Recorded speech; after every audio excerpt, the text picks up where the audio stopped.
Hello everyone, नमस्कार। स्वागत है आप सभी का। चलिए शुरू करें आज की अपनी चर्चा। सर्दी मुझे बहुत तगड़ी है, तो एकदम आप देख सकते हैं पैक हूं। आप सब भी ऐसे ही ध्यान रखें अपना। ठीक है, चले शुरू किया जाए। बहुत ज्यादा मतलब आज। चलिए शुरू करते हैं।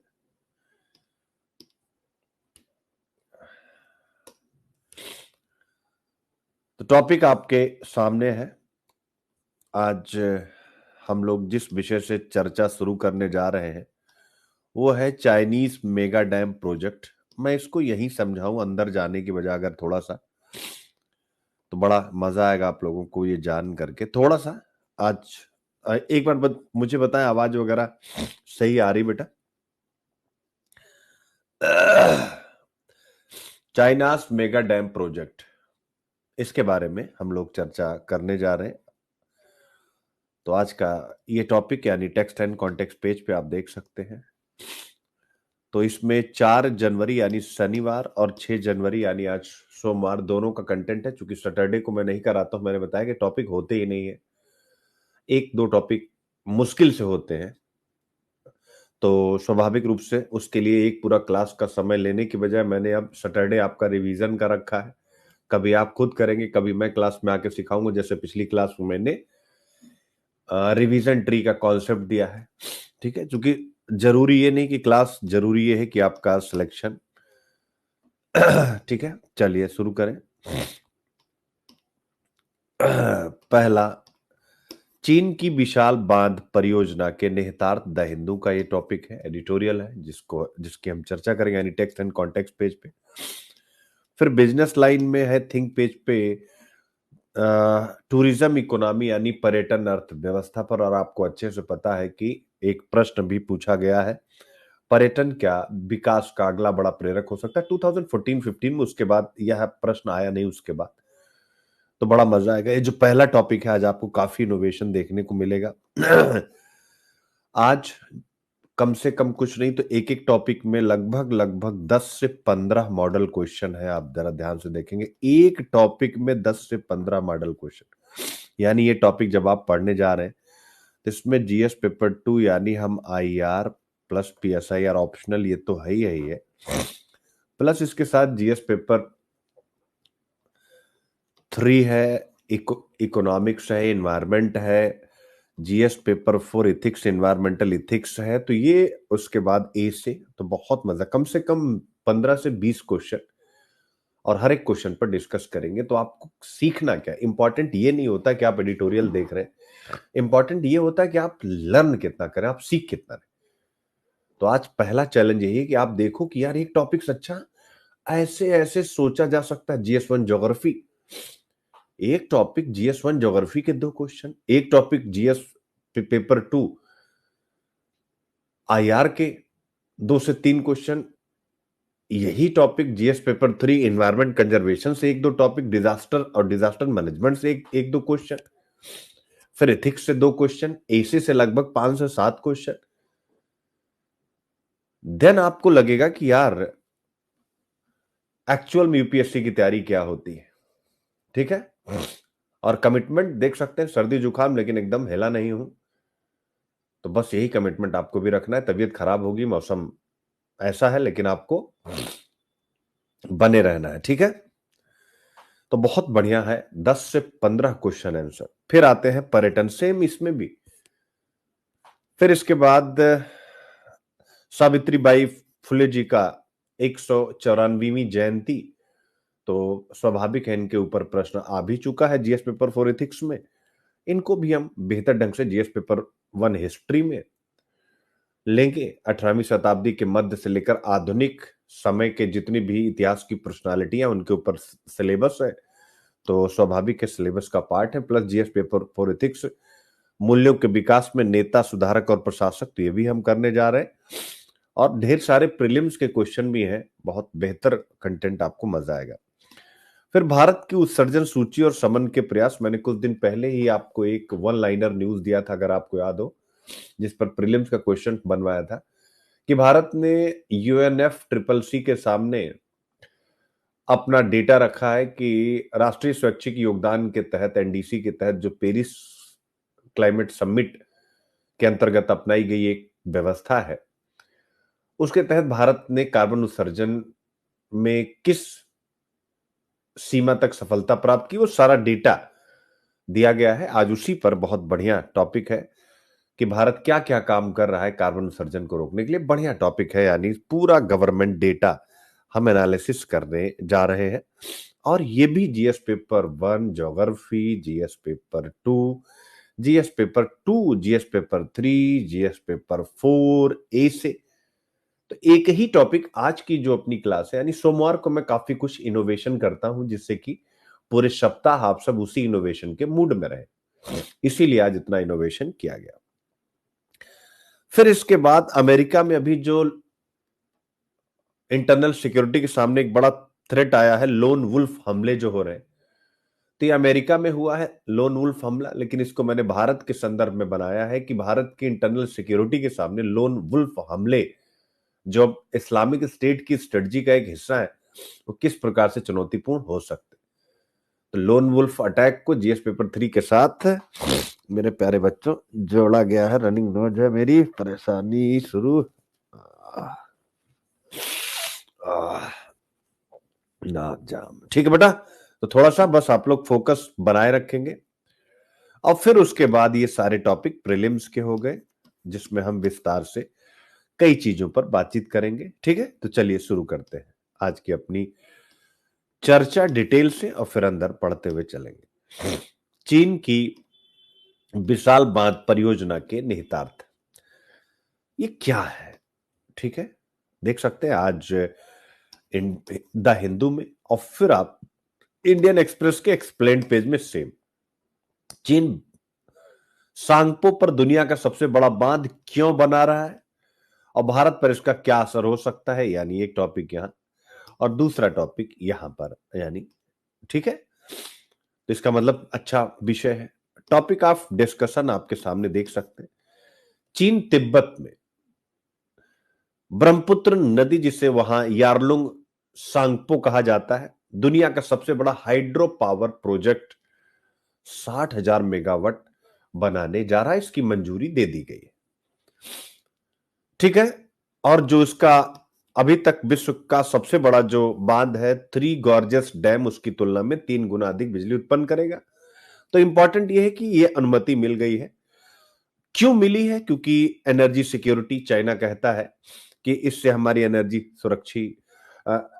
एनर्जी सिक्योरिटी यानी ऊर्जा सुरक्षा सुनिश्चित होगी, हम कार्बन न्यूट्रल अपने लक्ष्यों तक पहुंचेंगे, और सामरिक नियंत्रण भी इससे हम प्राप्त कर पाएंगे। स्ट्रेटेजिक कंट्रोल, ये बड़ा महत्वपूर्ण है स्ट्रेटेजिक कंट्रोल, बाकी तो और सब है ही।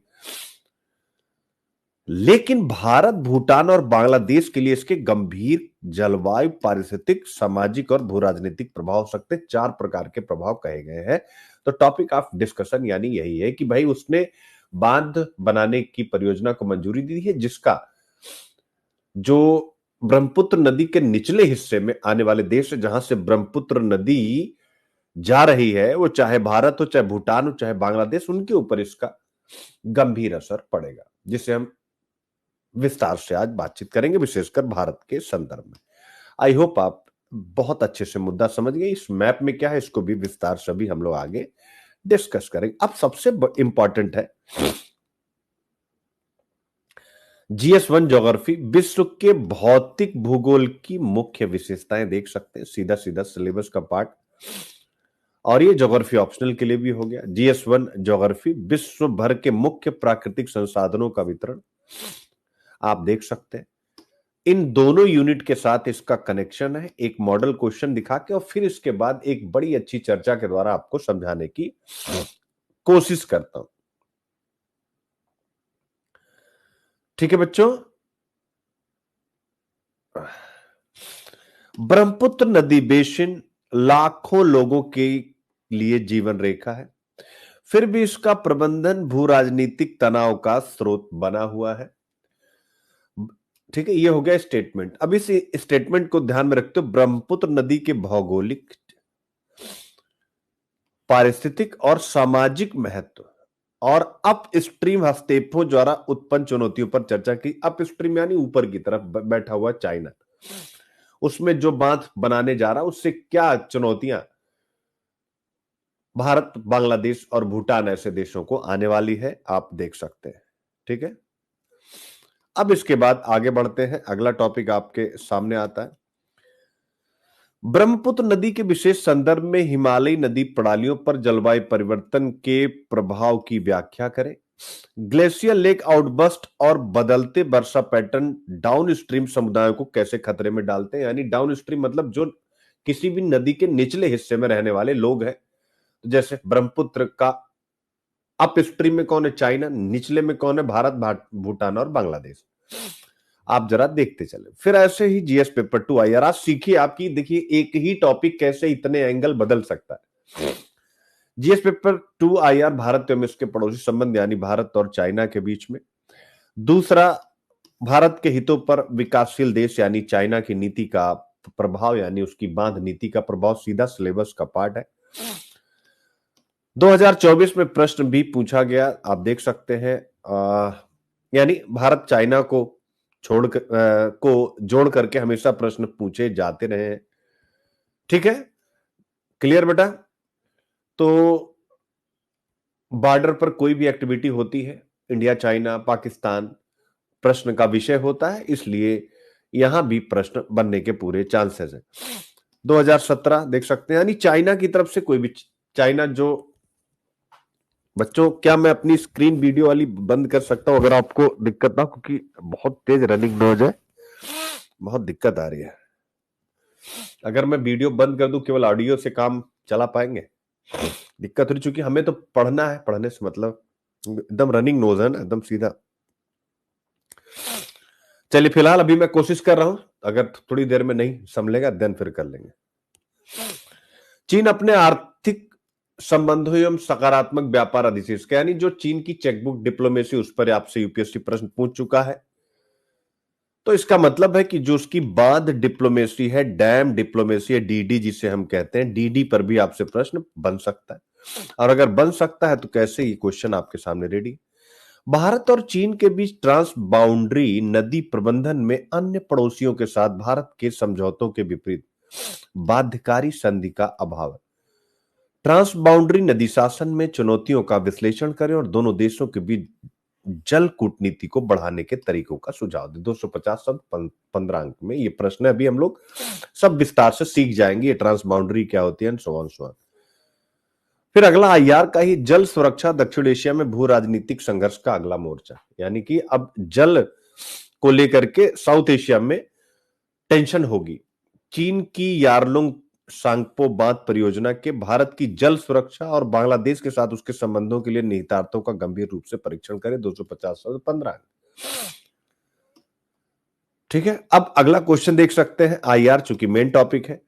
ट्रांस बाउंड्री नदी विवादों को हल करने में, यानी अगर दो या दो से अधिक देशों के बीच में कोई नदी जल विवाद है तो उसको दूर करने के लिए कौन सी संधि है, क्या आपने इसका नाम कभी सुना था? UN water courses convention 1997। बताएं मुझे, क्या आपने इसका नाम सुना था? जैसे अंतरराष्ट्रीय कन्वेंशन की भूमिका पर चर्चा करें। तो आप देख सकते हैं प्रीलिम्स का भी मसाला रेडी है। भारत और चीन ने इस कन्वेंशन पर हस्ताक्षर क्यों नहीं किए और किन वैकल्पिक तंत्रों का पता लगाया जा सकता है, नहीं और क्या सिस्टम है जिससे इस प्रकार के तनाव को हम रोक सकते हैं। फिर अब आगे बढ़ते हैं, यहां से जीएस पेपर 3 इन्वायरमेंट यानी संरक्षण। तो आप देख सकते हैं सीधा सीधा यहीं से जुड़ा। फिर आपदा एवं आपदा प्रबंधन कैसे यहां से जुड़ा है, इन्वायरमेंट और आपदा प्रबंधन से, जरा देखिए।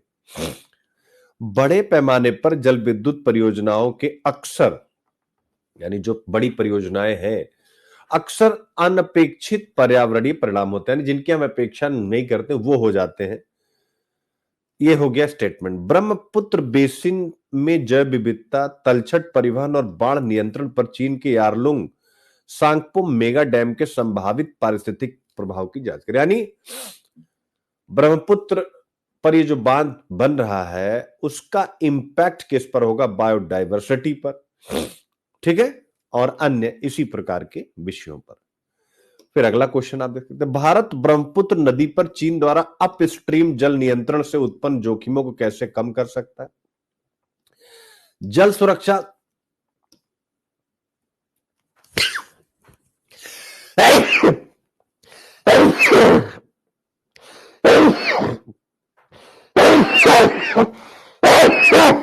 बाप रे, सॉरी बच्चा, आज मेरी एकदम। और सबसे बड़ी बात है, जैसे वो आता है ना, सब कौन सी पिक्चर थी जिसमें टाइगर श्रॉफ कहता है, सबको आती नहीं मेरी जाती नहीं,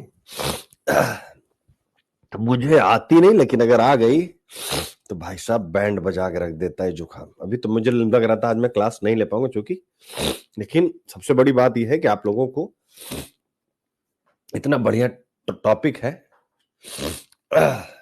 उसको नहीं कोई बात नहीं बेटा, आराम तो चलता रहेगा। अगर मैं ही आराम करने लगा तो आपको क्या मोटिवेट कर पाऊंगा? मान लीजिए आपको जुकाम, ईश्वर ना करे, तो आप बुखार हो जाए, क्या करेंगे आप?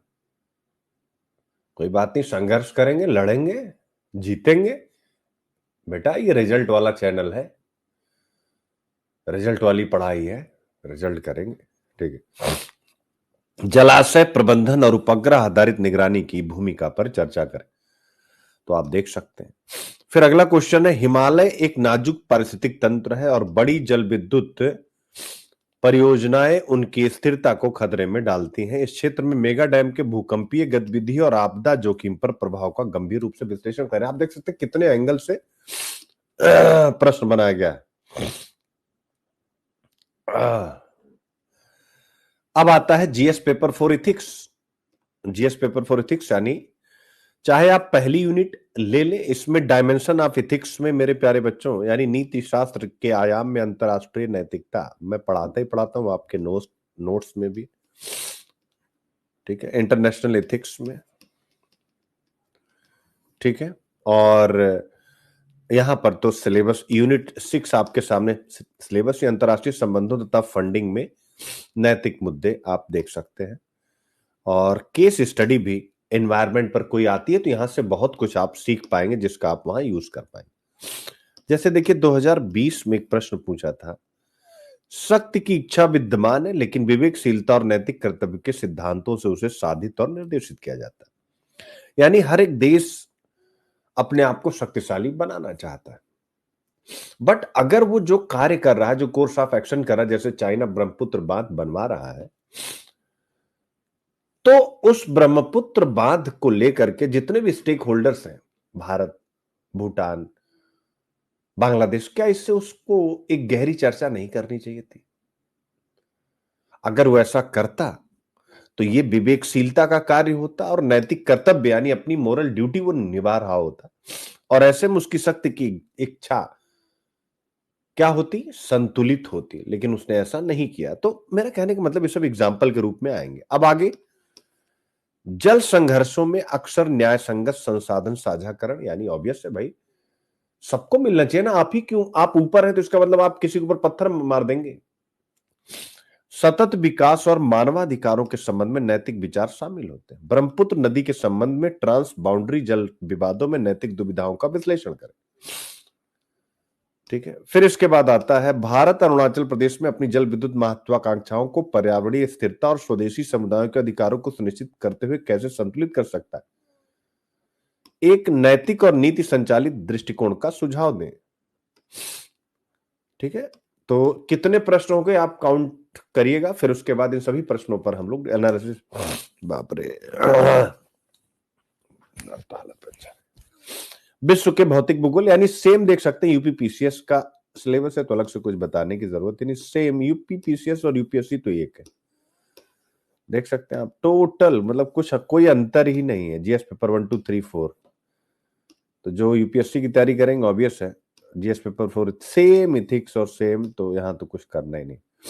ठीक है, बिहार पीसीएस में ऑब्वियस है, पर्यावरण से संबंधित कोई भी विषय अगर आ रहा है तो आप उसे आसानी के साथ यहां पर कोड कर सकते हैं। और यूपीएससी का ऐसे विजनरी डिसीजन तभी लिए जाते हैं जब अंतर्ज्ञान और तर्क का परस्पर मेल होता है। तो आप कहेंगे ये टॉपिक आपने क्यों लगाया, तो अभी बताते हैं। ये टॉपिक इसलिए लगा है कि भाई भारत को अब वाटर डिप्लोमेसी शुरू करनी चाहिए।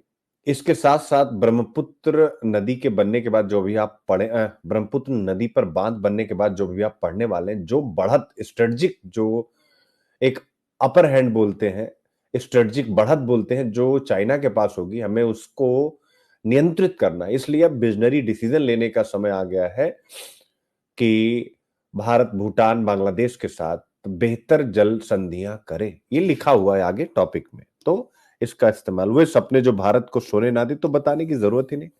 Dreams which should not let India sleep. तो इसी प्रकार की जो घटनाएं, जैसे ब्रह्मपुत्र पर जो वह जल विद्युत परियोजना बना रहा है, अगर किसी दिन भारत और चाइना के बीच में युद्ध हो जाए और वो ऊपर से पानी छोड़ दे, तो हमारा एक बहुत बड़ा हिस्सा डूब जाएगा कि नहीं डूब जाएगा? आप कहेंगे सर बिल्कुल डूब जाएगा। तो ये होता है, ये वो सपने जो हमें, जो भारत को सोने नहीं दे रहे हैं। दो प्रकार के सपने होते हैं, एक आपका जो पॉजिटिव यानी ड्रीम होता है, जिसको आप पूरा करने के लिए रात दिन एक करते हैं, वो आपको सोने नहीं देते, और एक होता है जो आपके चैलेंजर्स है।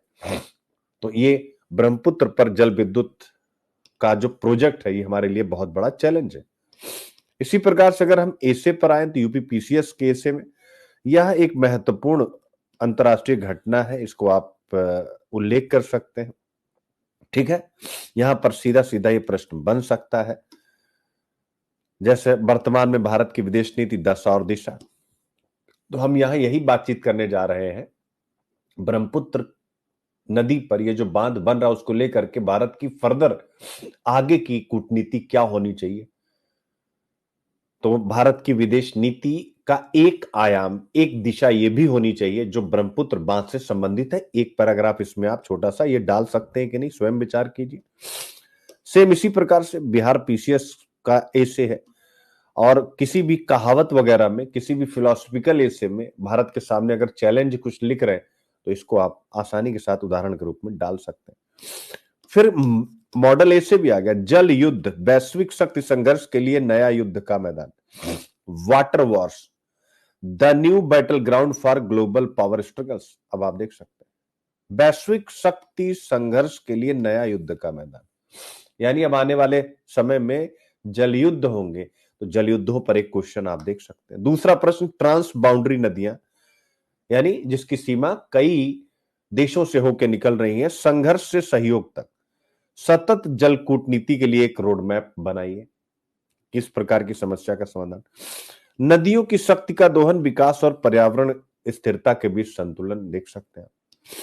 खतरे में हिमालय, ऐसा भी आ सकता है, क्लाइमेट चेंज, हिमनद वापसी और दक्षिण एशिया की नदियों का भविष्य, यह भी आपसे प्रश्न बन सकता है। बांध या आपदा, नाजुक पारिस्थितिक तंत्र में बड़ी जल विद्युत परियोजनाओं की दुविधा, जल की कमी का मौन संकट, जलवायु परिवर्तन दुनिया के मीठे पानी के संसाधनों को कैसे नया रूप दे रहा है, विकास की दौड़ में क्या हम भविष्य को बांध रहे हैं, ये देख सकते हैं। मजा आया इस ऐसे को, और शब्द मान लीजिए आप, विकास की दौड़ में क्या हम भविष्य को बांध रहे हैं, आप देख सकते हैं। ठीक है, सतत जल विद्युत, क्या बड़े बांध वास्तव में हरित हो सकते हैं, आर्थिक विकास और पारिस्थितिक संरक्षण को संतुलित करना, भारत के हिमालयी सीमांत का मामला, ये भी एक टॉपिक हो गया। तो कितने क्वेश्चन हो गए आप जरा देख सकते हैं, कितने क्वेश्चन हो गए बच्चों, यानी जिसकी कोई गिनती नहीं। तो चलिए इस विषय को मैं समझाता हूं आपको एक वार्ता के द्वारा, और वार्ता IQIP की क्लासरूम, ठीक है, जहां ढेर सारे स्टूडेंट हैं, और आप ही में से मैं एक एक पात्र बनाता हुआ इस विषय पर चर्चा कर रहा हूं। सबसे पहले कल्पना। कल्पना कहती है, अरे भाई सुना तुम लोगों ने, यानी आप सभी से, कि चीन ब्रह्मपुत्र नदी पर दुनिया का सबसे बड़ा डैम बना रहा है। जैसे ही कल्पना ने ऐसा कहा, वैसे ही नगमा हुडा ने चौंक कर कहा, क्या, ब्रह्मपुत्र तो भारत और बांग्लादेश के लिए बहुत अहम नदी है, ये चीन को क्या सूझी। इसी बीच प्रियंका कुमारी ने हंसते हुए कहा, चीन को जब कुछ सूझता है तो दुनिया के लिए मुसीबत बन जाता है, लेकिन पहले ये बताओ ये डैम बनाएंगे कहां। इस पर कल्पना कहती है कि तिब्बत के मेडोग इलाके में, तिब्बत के मेडोग इलाके में, आगे सब लिखा हुआ बच्चों याद रखिएगा, परियोजना की भौगोलिक स्थिति यहां विस्तार से दी गई है। ठीक है, तो ये कहां, चीन का डैम देख सकते हैं, ग्रेट बेंड जिसे मेडॉक क्षेत्र कहते हैं, बनाया जा रहा है, जहां नदी एक यू टर्न लेती है और भारत में प्रवेश करती है। तो प्रीलिम्स का बड़ा अच्छा पॉइंट है, ठीक है ना। मेडॉक क्षेत्र में आप देख सकते हैं ये लिया जा रहा है। क्लियर है।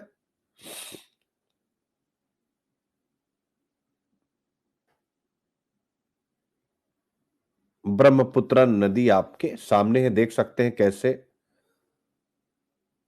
ये हम सब के लिए एक जीवन रेखा है। तो तिब्बत के मेडोग इलाके में यहां पर ब्रह्मपुत्र, जिसे तिब्बत में यारलुंग संगपो कहते हैं, यू टर्न लेती है। इस जगह को ग्रेट बेंड कहा जाता है। तो प्रीलिम्स में आ जाए निम्नलिखित में से किस नदी का संबंध ग्रेट बेंड से है, तो यहां पर सब लिखा हुआ, ठीक है। जहां एक यू टर्न लेती, इस जगह को ग्रेट बेंड कहते हैं। और इसी बीच प्रियंका कुमारी गूगल पर देखकर कहती, अरे हाँ, ये तो वही जगह है जहां नदी पहाड़ों से तेजी से नीचे गिरती, यानी जल विद्युत उत्पादन के लिए बहुत बढ़िया लोकेशन। तो ये एरिया आप याद रखिएगा। अब इसी बीच विनीता कहती है कि अरे लेकिन हमें इससे क्या दिक्कत, चीन के पास पहले भी कई बड़े डैम है, जैसे थ्री गॉर्जियस डैम, वो मैंने आपको स्टार्टिंग में ही दिखा दिया था। फिर कल्पना कहती है देखो दिक्कत यह है कि ब्रह्मपुत्र का बड़ा हिस्सा तिब्बत से होकर आता है, और चीन अगर इस पर कोई डैम बना ले तो वह पानी के बहाव को अपनी मर्जी से या तो रोक सकता है, छोड़ सकता है। जैसा मैंने अभी पीवाईक्यू डिस्कस करते हुए बताया कि उसकी इच्छा हुई तो वो छोड़ देगा, इच्छा हुई तो रोक देगा।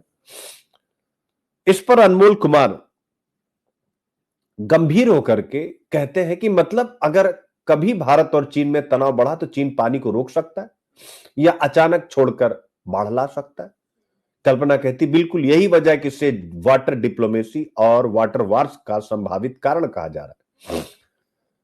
यानी अब भारत को वाटर डिप्लोमेसी करनी पड़ेगी या आने वाले समय में वाटर वॉर करना पड़ेगा, जल युद्ध करना पड़ेगा। तो ये सारी बातें, आई होप मुद्दा आप समझ गए। अब इसी बीच सभी बच्चे जो बातचीत कर रहे थे, उन्होंने सुनील अभिव्यक्ति को पकड़ा और कहा कि सर चीन को यह डैम बनाने की जरूरत क्यों पड़ी। सबसे पहले आप ये क्लियर कर दीजिए, आखिर चीन को इसकी जरूरत क्यों, चीन क्यों। अरे एक मिनट बच्चों, समझ लो कि क्या ही बोलूं मैं आप लोगों से, ऐसा जैसे धारा बह रही है। आप लोगों को भी अटपटा लग रहा होगा। चीन को यह डैम बनाने की जरूरत क्यों पड़ी, जबकि उसके पास पहले से ही हाइड्रो पावर प्लांट्स हैं। आखिर उसे इसको बनाने की जरूरत क्यों पड़ी। अब सुनील अभिव्यक्ति जो पॉइंट दे रहे हैं कि चीन ने अपने लिए जो टारगेट रखा है 2060 तक, वो आपको पता ही होगा, कार्बन न्यूट्रल होना चाहता है। प्रीलिम्स के लिए याद रखिएगा, यानी उसे कोयला और पेट्रोलियम पर अपनी निर्भरता घटानी और पन बिजली यानी हाइड्रो पावर पर बढ़ानी है। तो पहला रीजन ये हो गया, ठीक है। और सबसे महत्वपूर्ण रीजन हो गया, मतलब वो पर्यावरण की दुहाई दे रहा है लेकिन टेंशन भारत के लिए बढ़ा रहा है। अब इसी बीच शिवांगी घिरी कहती है कि सर लेकिन डैम तो हर देश बनाता है, भारत भी तो अरुणाचल में डैम बना रहा है ना। मैं कहता हूं हाँ बिल्कुल भाई, बात सही है। भारत ने ऊपरी सियांग, अपर सियांग हाइड्रो पावर प्रोजेक्ट की योजना बनाई है। कौन सी, ऊपरी सियांग, सब लिखा हुआ, आपको कुछ टेंशन नहीं लेना, की योजना बनाई ताकि चीन के प्रभाव को कम किया जा सके। लेकिन चीन का डैम इससे 6 गुना ज्यादा, यानी हमारे वाले से 6 टाइम ज्यादा, हम 10,000 वो 60,000 मेगावाट की क्षमता वाला बना रहे। तो आप देख सकते हैं, यानी हमारे लिए एक चैलेंज हो गया। अब इसी बीच अन्नू कुमारी कहती है कि सर भारत और बांग्लादेश पर इसका इंपैक्ट जरा बताइए, इंडिया पर और बांग्लादेश पर। यानी अगर चीन ने ब्रह्मपुत्र पर नियंत्रण कर लिया तो भारत और बांग्लादेश पर क्या असर होगा। तो पहला असर क्या होगा, बाढ़ और सूखा। अब कैसे दोनों स्थितियां बनेंगी, अगर चीन ने बारिश के मौसम में ज्यादा पानी छोड़ दिया तो असम और अरुणाचल में भारी बाढ़ आ सकती है, और अगर उन्होंने पानी रोक लिया तो बांग्लादेश और पूर्वोत्तर भारत में सूखा पड़ सकता है। तो पहला प्रभाव हो गया। दूसरा, आप ही में से रानी कंसारी कहती हैं कि सर कृषि और जैव विविधता पर इसका क्या इंपैक्ट पड़ेगा, बायोडायवर्सिटी पर। तो ब्रह्मपुत्र में, अब आपके प्रश्न का उत्तर है कि ब्रह्मपुत्र में बहकर आने वाली गाद यानी सिल्ट, ब्रह्मपुत्र से जो गाद आती जिससे हम सिल्ट कहते हैं, वो असम और बंगाल के लिए बहुत जरूरी, आप कहेंगे क्यों? क्योंकि कृषि उत्पादन के लिए मिट्टी की उर्वरता का एक बहुत बड़ा, सॉइल फर्टिलिटी का बहुत बड़ा कारण होता है गाद। तो ब्रह्मपुत्र में बहकर आने वाली गाद असम और बंगाल के लिए बेहद जरूरी है। अगर गाद रुक जाती है तो कृषि उत्पादन प्रभावित होगा और मिट्टी की उर्वरकता घट जाएगी। तीसरा प्रभाव इसका क्या होगा? जियो पॉलिटिकल टेंशन यानी भू राजनीतिक तनाव होंगे। कैसे? कि भाई भारत और चीन में अभी से ही बहुत बड़े स्तर पर सीमा विवाद है। अब इस सीमा विवाद में जल विवाद भी जुड़ जाएगा। बांग्लादेश भी भारत से कहेगा कि हमें पानी मिलना चाहिए, जिससे भारत बांग्लादेश संबंधों पर भी असर पड़ सकता है। अरे भाई चीन ने हमें कम पानी दिया तो हम भी तो फिर पानी रोकने की कोशिश करेंगे, तो बांग्लादेश हमारे ऊपर पिल पर आएगा कि आप हमारा पानी क्यों रोक रहे हैं। ये सारी बातें हो गई। अब इसी बीच किसी एक बच्चे ने फिर से प्रश्न कर दिया कि सर क्या भारत और चीन के बीच में, क्या भारत और चीन के बीच में कोई जल समझौता है? कोई जल समझौता है? तो स्वाभाविक है हम कहेंगे नहीं, कोई भी समझौता नहीं। बच्चों एक बार बताएंगे, मैंने अपनी वीडियो रोकी, क्या मेरी आवाज आ रही है? क्योंकि एकदम से दिक्कत होने लग रही है रनिंग नोच में, आप बड़ा ऑकवर्ड भी लग रहा है, आप लोग क्या सोच रहे होंगे। आवाज आ रही है अच्छे से?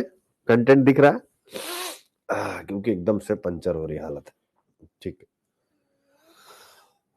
अब आता है, क्या भारत और चीन के बीच कोई जल समझौता है? नहीं, भारत चीन के पास कोई बाध्यकारी जल संधि नहीं है। यानी बाध्यकारी का मतलब जिसको हम और वो अगर ना माने तो मामला अंतरराष्ट्रीय अदालतों में जाए। केवल एक व्यवस्था है जिसे कहते हैं ELM, एक्सपर्ट लेवल मैकेनिज्म। क्या है? विशेषज्ञ स्तरीय तंत्र, जिसे हम क्या बोलेंगे? Expert level mechanism. ठीक है। इसी के तहत भारत चीन सिर्फ क्या करते हैं? हाइड्रोलॉजिकल डेटा साझा करते हैं, यानी हम पानी का डेटा आपस में साझा करते हैं, लेकिन यह साल भर नहीं, सिर्फ मानसून के दौरान होता है। तो ये सारी बातें होगी, यानी हमारे बीच कोई संधि भी नहीं है। अब इसी बीच जतन का प्रश्न आता है, तो क्या भारत कुछ कर सकता है? हाँ, यानी क्या भारत कुछ कर सकता है? हाँ, विजनरी डिसीजन वाला इससे आएगा। भारत को 3 स्तरों पर काम करना है। पहला कूटनीतिक स्तर पर, दूसरा तकनीकी स्तर पर यानी टेक्नोलॉजिकल स्तर पर, और तीसरा रणनीतिक स्तरों पर भारत को अब काम करने की आवश्यकता है। अब आप कहेंगे सर कूटनीतिक उपाय क्या है? तो भारत को बांग्लादेश और भूटान के साथ मिलकर चीन पर दबाव बनाना चाहिए ताकि पारदर्शिता बनी रहे। नंबर 1 हो गया कूटनीतिक में। और कूटनीतिक में दूसरा, UN water courses convention, UN water courses convention, यानी संयुक्त राष्ट्र जल संधि जो 1997 में हुई थी, को अपनाने के लिए चीन पर अंतरराष्ट्रीय दबाव बनाया जाए। तो पहला यह करना है। दूसरा, तकनीकी उपाय, भारत को जल प्रवाह की निगरानी के लिए सैटेलाइट और सेंसर आधारित निगरानी प्रणाली विकसित करनी होगी, जिससे वह बाद में कोई भी गलत एक्टिविटी हो उसको पहले से ही पहचान सके।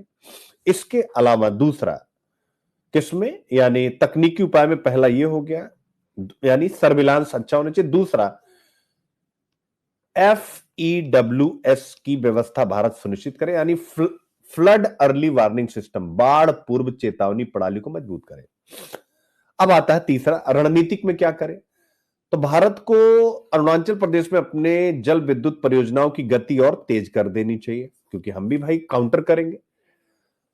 दूसरा क्या करना चाहिए, ब्रह्मपुत्र बेसिन में जलाशय और कृत्रिम झीलों का निर्माण करना होगा ताकि बाढ़ और सूखे से निपटा जा सके।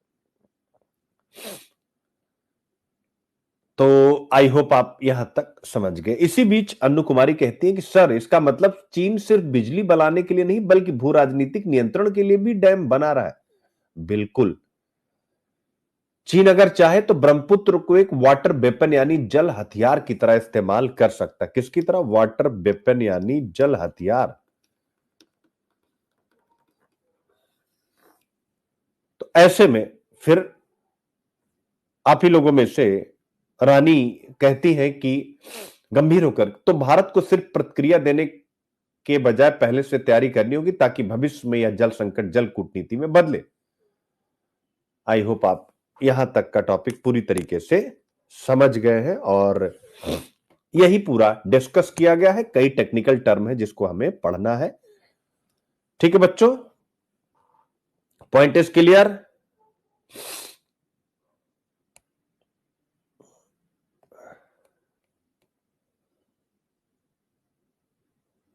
सभी को क्लियर हो गया?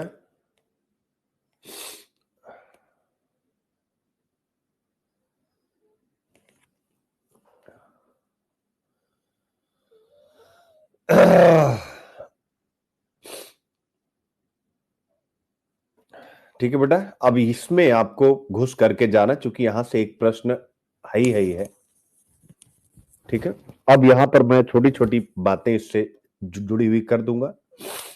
ठीक है, तो यह मुद्दा आपको पता लग गया। चीन ने तिब्बत में ब्रह्मपुत्र नदी पर दुनिया का सबसे बड़ा हाइड्रो पावर प्रोजेक्ट बनाने को मंजूरी दी।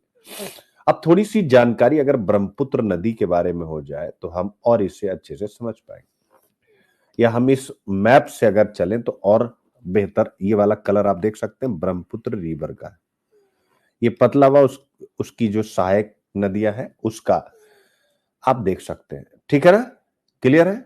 यहां पर देखिए, इसे सांगपो कहा जाता है तिब्बत में, वहां से आगे बढ़ेगी। तो मेरे प्यारे बच्चों, दक्षिण एशिया यानी साउथ एशिया की यह एक महत्वपूर्ण नदी है। ठीक है, और यह 4 देशों से होकर के गुजरती है, जिसमें स्वाभाविक रूप से चाइना हो गया, इसके साथ साथ भारत, भूटान और बांग्लादेश हो गए। इन चारों से ये गुजरती है, आप यहां पर देख लेंगे। इस नदी को ट्रांस बाउंड्री नदी कहा जाता है। एक शब्द आया होगा ना, ट्रांस बाउंड्री। ट्रांस बाउंड्री नदी क्यों कहा जाता है? क्योंकि ये 4 देशों को जोड़ती है, इसीलिए इसे ट्रांस बाउंड्री कहा जाता है। आई होप इसको भी आप समझ गए।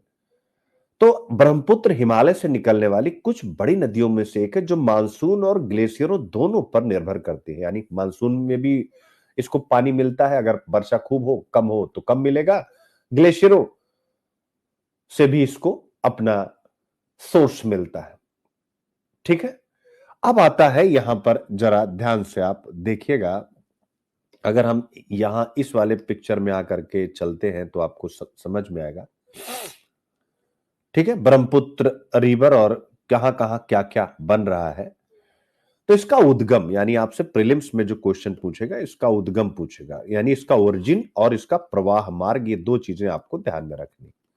यानी इसका ओरिजिन और इसका कोर्स यानी प्रवाह मार्ग। तो चीन में यानी तिब्बत में ब्रह्मपुत्र नदी का उद्गम तिब्बत में मेरे प्यारे बच्चों चेमा युंगडुंग ग्लेशियर से होता है। इसको आप याद रखें, चेमा युंगडुंग ग्लेशियर से तिब्बत में इसका उदय होता है। ठीक है, और तिब्बत में इसे किस नाम से जानते हैं? यारलुंग सोंगपू के नाम से इसे जानते हैं। यह भी आपको ध्यान में रखना है, देख सकते हैं यारलुंग। ठीक है, यहां पर पूरा विस्तार से है। यह मेडोक क्षेत्र ग्रेट बेंड में एक यूटर्न लेकर भारत में प्रवेश करती है।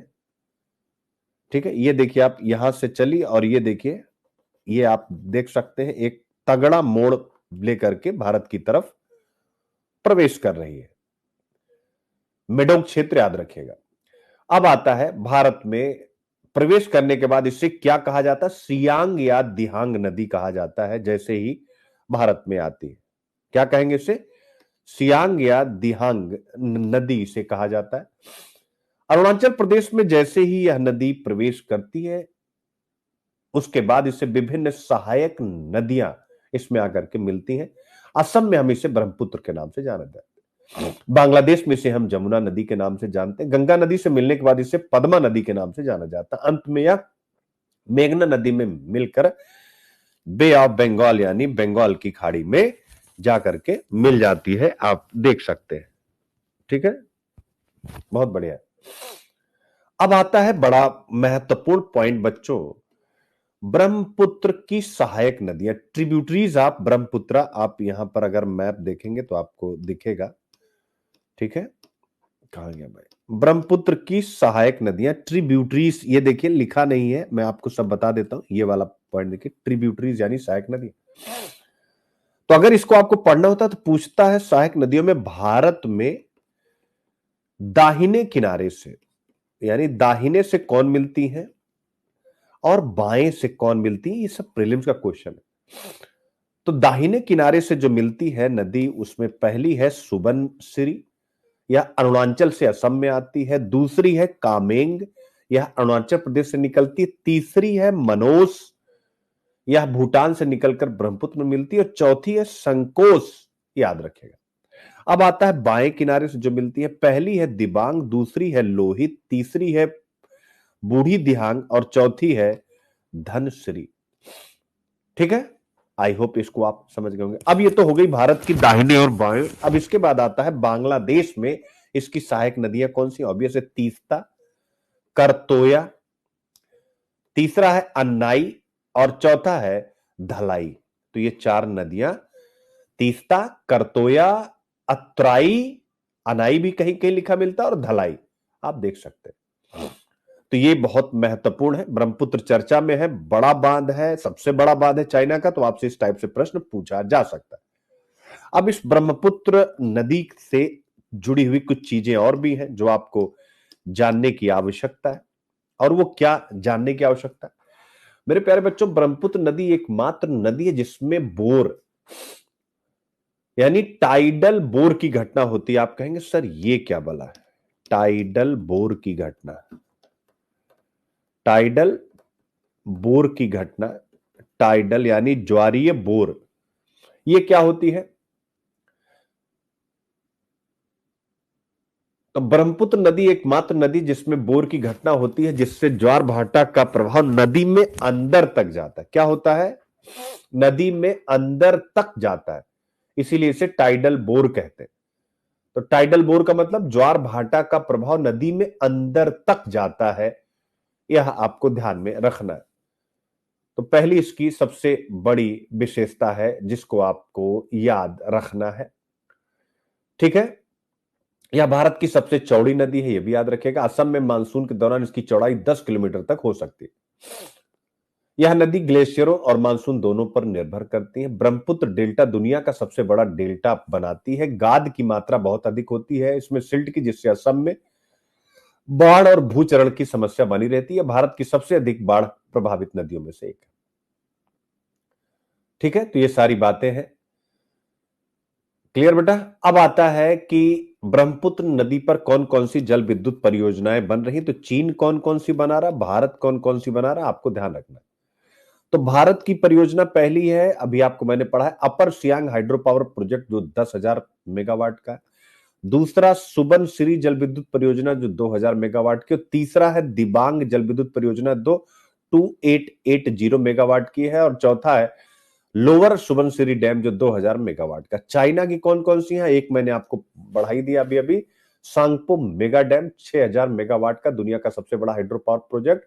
दूसरा है जांगम डैम, यानी चीन का पहला ब्रह्मपुत्र पर डैम था जो 510 मेगावाट का था, आप देख सकते हैं। ठीक है, तो ये आपको ध्यान में रखा है। अब एक चीज और भी इंपॉर्टेंट हो जाता है, ब्रह्मपुत्र से जुड़े महत्वपूर्ण प्रोटेक्टेड एरिया कौन सा है। पहला है काजीरंगा राष्ट्रीय उद्यान जो गैंडों के लिए प्रसिद्ध है। दूसरा मनोस या Manas national park Assam tiger reserve. तीसरा है नाम दफा नेशनल पार्क अरुणाचल प्रदेश, आप देख सकते हैं। ठीक है, तो ये आप देख सकते हैं। इसके अलावा ब्रह्मपुत्र पर कुछ महत्वपूर्ण पुल हैं, जैसे पहला भूपेन हजारिका पुल, भारत का सबसे लंबा पुल है। दूसरा, बोगी बील पुल, असम में भारत का सबसे लंबा रेल को सड़क से जोड़ने वाला पुल। तीसरा, सराय घाट पुल, गुवाहाटी असम में सबसे पुराना रेल सड़क पुल। तो आप देख सकते हैं, यानी सारी चीजें क्लियर हो गई बच्चों। तो आपको बहुत कुछ मैंने कथा के रूप में बता दिया। चूंकि नोज बहुत ज्यादा तेज चल रही, इस वजह से थोड़ा सा स्पीड लिया हूं, लेकिन कोई दिक्कत नहीं है। आई होप आप इसको समझ रहे हैं।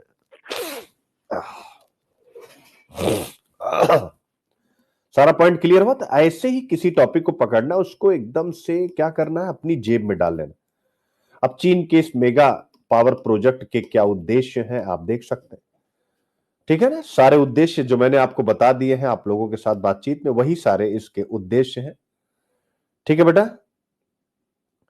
कौन कौन से डैम बने हुए वो सब जो मैंने अभी बताया वो यहां सब लिखे हुए हैं, आपको कुछ सोचना ही नहीं है। ठीक है, यानी विस्तार से आप इसको पढ़ पाएंगे। मेडोक डैम आप देख सकते हैं, ब्रह्मपुत्र नदी पर सबसे बड़ा पावर प्रोजेक्ट हो गया ये। ठीक है बेटा, आप देख सकते हो आप रिवर ब्रह्मपुत्रा यहां पर कैसे। ठीक है, मेडोक देखिए, ग्रेट यू बेंड, यानी जो सीधा ये देखिए यू की तरफ बेंड करके यहां पहुंच रही ना, मेडोक काउंटी के आसपास, ये देखिए इंडिया में आ रही है। ठीक है, क्लियर बेटा। और ये हो गई यानी सांगपो नदी तिब्बत की, ये देखिए ग्रेट यू टर्न लिया, उसके बाद इंडिया में आई। ये देखिए रिवर ब्रह्मपुत्रा कैसे जा रही है। तो ये आप यहां से देख सकते हैं, इसीलिए आपको ये पिक्चर में ये सब भी दिया गया।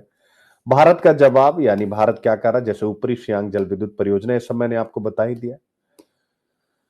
ठीक है, तो ये सारी बातें हैं, परियोजना के क्या इंपैक्ट होंगे वो सब मैं आपको बता चुका हूं, बताने की जरूरत नहीं है। तो इसको आप पढ़ेंगे और एकदम 1 नंबर का कंटेंट आप यूज करेंगे। ठीक है बच्चों, तो कहने का मेरा मतलब है कि इस हिसाब से आपको पढ़ने की जरूरत है। एक बार अब इस प्रश्न को पढ़ें आप, तब और अच्छे से समझ। पढ़िए भाई।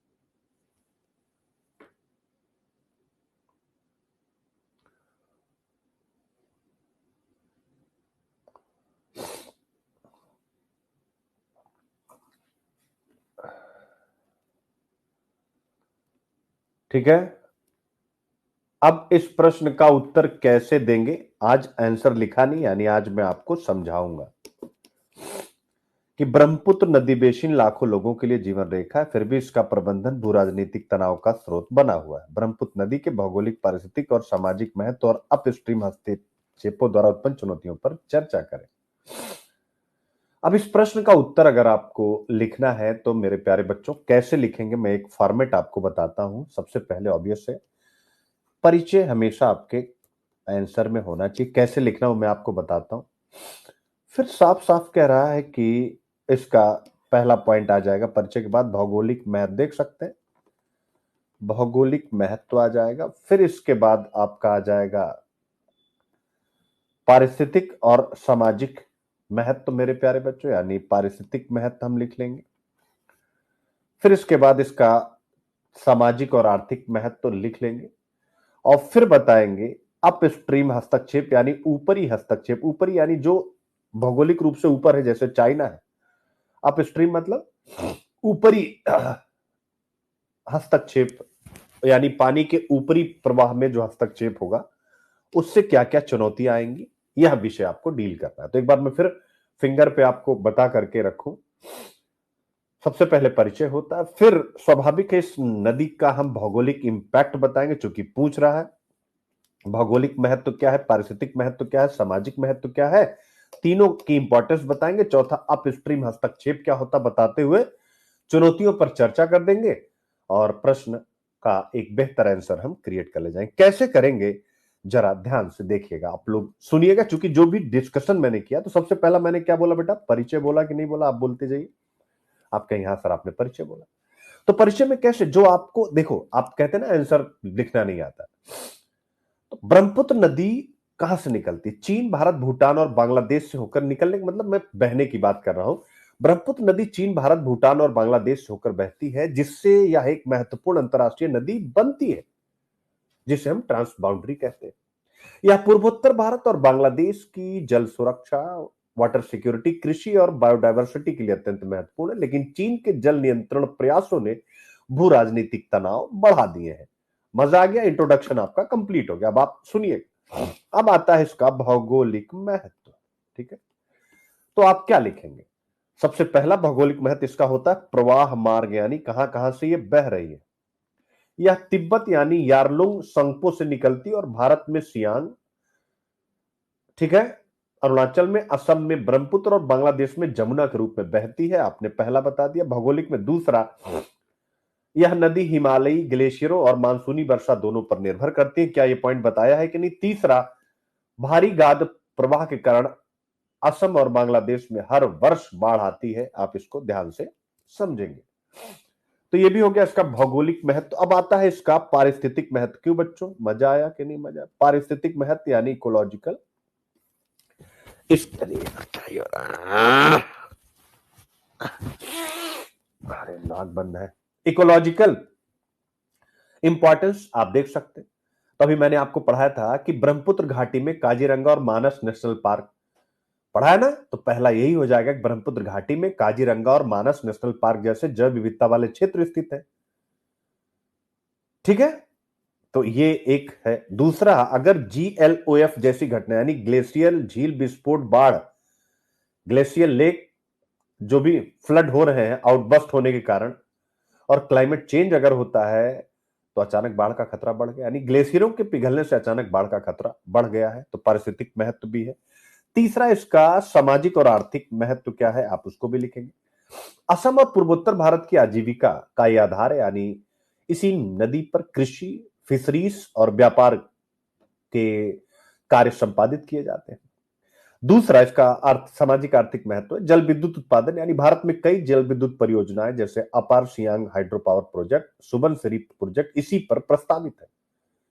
तो आई होप आप इसका सामाजिक आर्थिक महत्व भी बता पाए। अब आता है कि अगर अप स्ट्रीम हस्तक्षेप किए जाए तो क्या चुनौतियां होंगी, यानी अंतिम पार्ट पे। तो आप हेडिंग में डालेंगे कि ऊपरी प्रवाह में हस्तक्षेप से उत्पन्न चुनौतियां। तो पहली चुनौती क्या है? ऊपरी प्रवाह यानी पानी के ऊपरी प्रवाह में ही चाइना के द्वारा जो हस्तक्षेप किया जा रहा है। तो पहला, चीन द्वारा मैडोग डैम का निर्माण। मैडोग डैम आपको बता ही दिया गया, 60,000 मेगावाट का। यह भारत में बाढ़ और सूखा दोनों उत्पन्न कर सकता है। क्या बताया कि नहीं? आपका यहां सर बताया। दूसरा तनाव है जल संसाधनों पर जियो पॉलिटिकल टेंशन, यानी चीन अगर ब्रह्मपुत्र नदी पर पानी के प्रवाह को रोकता है तो भारत और बांग्लादेश के लिए संकट पैदा कर सकता है, और वो भारत और बांग्लादेश से अपनी मांगे मनवा सकता है। तीसरी चुनौती क्या है? अपस्ट्रीम हस्तक्षेप के कारण भारत और बांग्लादेश के लिए जल सुरक्षा का संकट है। कैसे? चीन द्वारा बनाए गए बांध भारत में गाद प्रवाह को प्रभावित कर सकते हैं, जिससे कृषि पर प्रभाव पड़ेगा। अब आता है निष्कर्ष मेरे प्यारे बच्चों। निष्कर्ष में आप क्या लिखेंगे? भाई ब्रह्मपुत्र नदी जल सुरक्षा, क्या ये अंदर कंटेंट में नहीं है? तो कंटेंट को कैसे यूज करना, यही तो आपकी IQIP है। ब्रह्मपुत्र नदी जल सुरक्षा, पर्यावरण और अंतर्राष्ट्रीय संबंधों के लिए अत्यंत महत्वपूर्ण है। भारत को सशक्त जल कूटनीति, जल विद्युत परियोजनाओं और उपग्रह आधारित निगरानी के माध्यम से चीन के प्रभाव को संतुलित करने की आवश्यकता। कैसा लगा बच्चों? मजा आया कि नहीं मजा आया? सीखे कि नहीं सीखे, आप मुझे बता सकते हैं। ठीक है, क्लियर बेटा?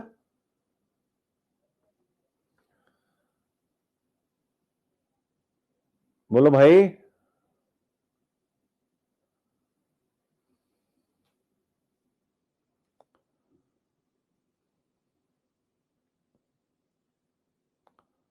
अब इस प्रश्न को पढ़िए।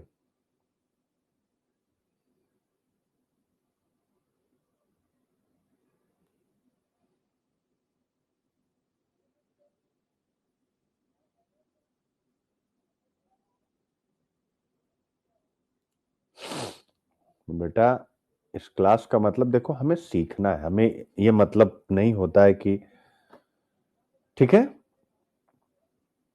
अब आता है हिमालयी नदी प्रणालियों पर जलवायु परिवर्तन के प्रभाव की व्याख्या करें, विशेष रूप से ब्रह्मपुत्र नदी के संदर्भ में ग्लेशियल झील विस्फोट, ग्लेशियल लेक आउटबर्स्ट फ्लड और वर्षा पैटर्न में बदलाव से निचले प्रवाह क्षेत्रों को क्या कहते हैं। निचले प्रवाह क्षेत्र स्वाभाविक रूप से जो भारत, भूटान और बांग्लादेश की बात हो रही है, तो इसमें भी सेम हम यही लेंगे ना बेटा। आप लोग देखना, मुझे बताना परिचय यानी इंट्रोडक्शन। दूसरा हम लेंगे कि हिमालयी नदी प्रणालियों पर, लेंगे कि नहीं लेंगे, हिमालयी नदी प्रणालियों पर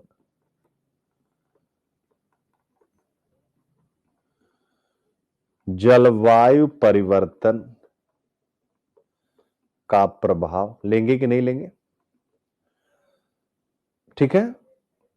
और तीसरा निचले प्रवाह क्षेत्रों पर प्रभाव, यानी 3 मुख्य हेडिंग होगी। निचले प्रवाह क्षेत्रों पर यानी जहां पर पानी प्रवाहित हो रहा है पर प्रभाव, यानी विशेषकर भारत में। फिर उसके बाद चौथा हम भाई कुछ समाधान के सुझाव भी, समाधान और सुझाव, सॉल्यूशन एंड सजेशन। और फिर उसके बाद पांचवा एक निष्कर्ष देंगे। मजा आ रहा है बेटा? प्रैक्टिस ऐसे ही करेंगे तब जाकर के, ठीक है, तब जाकर के चीजें आप समझ पाएंगे, नहीं तो नहीं कर पाएंगे। अब इसका परिचय कैसे लिखा जाए, इसके लिए आपके पास अच्छे शब्द होने चाहिए। तो जैसे मैं अगर इस प्रश्न के परिचय पर आपसे बात करूं, यानी अगर मुझे इस प्रश्न को लिखना हो तो इसका इंट्रोडक्शन यानी परिचय। तो हिमालय को थर्ड पोल कहा जाता है, आपने कभी सुना है?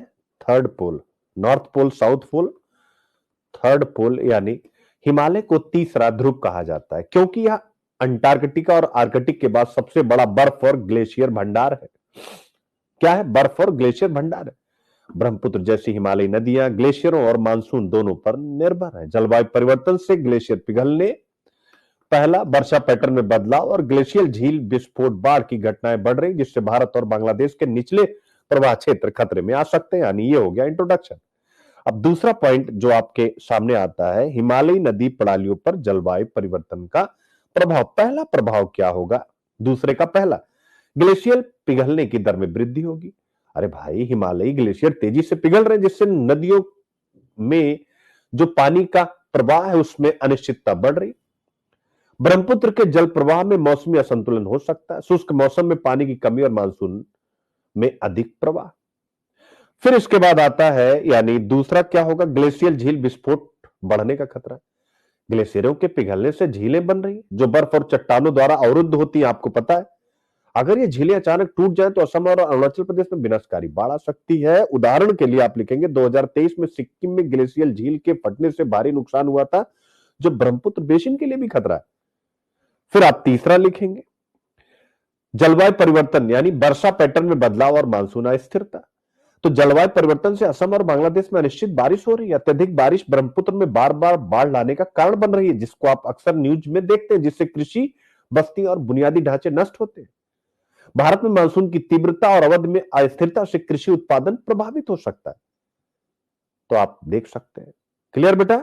ग्लेशियल झील विस्फोट, बाढ़ का खतरा, हिमालयी नदी प्रणालियों पर जलवायु का प्रभाव में हमने 3 पॉइंट देखे। अब तीसरा आता है निचले प्रवाह क्षेत्रों पर प्रभाव।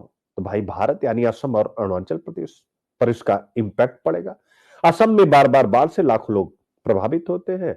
गाद के प्रवाह में, यानी सिल्ट के प्रवाह में कमी से मिट्टी की उर्वरकता घटती है, सिंचाई और पेयजल संकट उत्पन्न हो सकता है।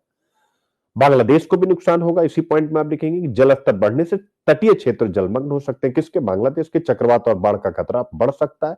इरोजन और वाटर लॉगिंग की समस्या, यानी भूमि कटाव और जल भराव की समस्या बढ़ेगी।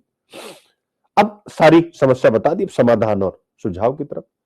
तो पहला समाधान क्या होगा कि भाई हम क्लाइमेट एडॉप्टेशन करें, जलवायु परिवर्तन अनुकूलन उपाय अपनाएं। कैसे? जल संग्रहण संरचनाओं का विकास किया जाए, यानी तालाब और ये सब खुदवाए जाए। नदी प्रबंधन और बाढ़ नियंत्रण परियोजनाएं लागू की जाए। तो पहला यानी जलवायु परिवर्तन अनुकूलन उपाय, जिसमें 2 काम करने। दूसरा इसके अंतर्गत आएगा अंतर्राष्ट्रीय सहयोग और जल संधियां की जाए, जैसे भारत, चीन और बांग्लादेश को ट्रांस बाउंड्री जल संसाधन साझेदारी विकसित करनी चाहिए। इसके अलावा तीनों देश मिलकर के ज्वाइंट रिवर मॉनिटरिंग सिस्टम भी स्थापित कर सकते हैं। तीसरा हम क्या कर सकते हैं? आपदा प्रबंधन और प्रारंभिक चेतावनी प्रणाली अर्ली वार्निंग सिस्टम को हम डेवलप कर सकते हैं, आप देख सकते हैं। यानी बाढ़ और GLOF की निगरानी के लिए सैटेलाइट आधारित प्रणाली विकसित की जाए, स्थानीय समुदायों को जागरूक और प्रशिक्षित किया जाए। उसके बाद एक बेहतर सा निष्कर्ष की जलवायु परिवर्तन से ब्रह्मपुत्र और अन्य हिमालयी नदियों की जल उपलब्धता बाढ़ प्रबंधन और पारिस्थितिकी पर गहरा प्रभाव डालती है। भारत को जलवायु अनुकूलन, आपदा प्रबंधन और अंतर्राष्ट्रीय सहयोग के जरिए इन चुनौतियों का सामना करना होगा। तो इस हिसाब से आप इन प्रश्नों को डील करेंगे, मुझे लगता है कि इससे बेहतर रिजल्ट हमें मिलेगा। मेरे प्यारे बच्चों, मिलेगा कि नहीं मिलेगा? आप कहेंगे हाँ सर, 100% बेहतर रिजल्ट मिलेगा। ठीक है, तो ये हो गया आपका। ठीक है, पॉइंट इज क्लियर। तो आई थिंक अब आप समझ गए हैं कि कैसे हमें करना है। ठीक है,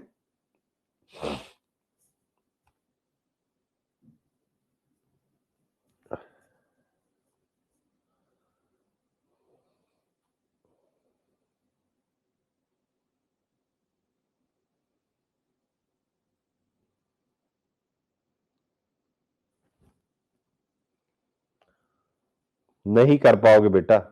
अब जीएस पेपर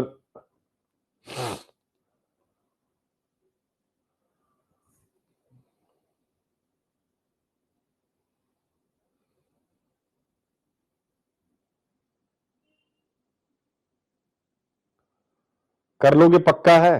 पक्का वादा है? चलो ये आपको बता देता हूं बस। भारत और चीन के बीच ट्रांस बाउंड्री नदी प्रबंधन में अन्य पड़ोसियों के साथ भारत के समझौतों के विपरीत बाध्यकारी संधि का अभाव।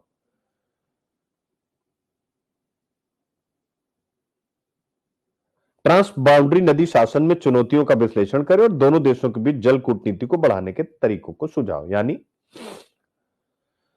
मेरे प्यारे बच्चों, जो कहा जा रहा है उसको समझिएगा। यानी परिचय हम क्या देंगे कि बाध्यकारी संधि का अभाव है, तो परिचय क्या है? भारत के नेपाल, बांग्लादेश और भूटान के साथ जल संधियां हैं, लेकिन चीन के साथ कोई बाध्यकारी संधि नहीं है, आपको अच्छे से पता है। ऐसे में ब्रह्मपुत्र जैसे ट्रांस बाउंड्री जल स्रोतों पर प्रभावी प्रबंधन की अनुपस्थिति जल संकट और कूटनीतिक तनाव को बढ़ा सकती है। सिंपल सी बात है। यह हो गया आपका इंट्रो। अब आता है क्या चुनौतियां हैं ट्रांस बाउंड्री जल प्रशासन में। यानी मतलब जिस नदी का पानी 2 से 3 देशों में जा रहा है उसको मैनेज करने में क्या चुनौतियां, उसी को कहा गया ट्रांस बाउंड्री नदी शासन में चुनौतियां। मैं कलर बदल देता। ट्रांस बाउंड्री नदी शासन में चुनौतियां।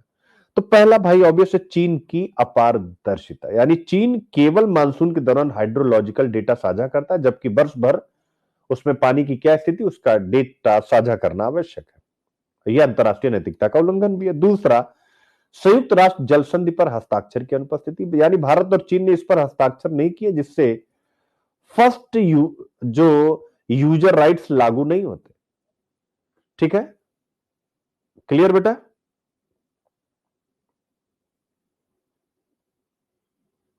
बड़ा अच्छा।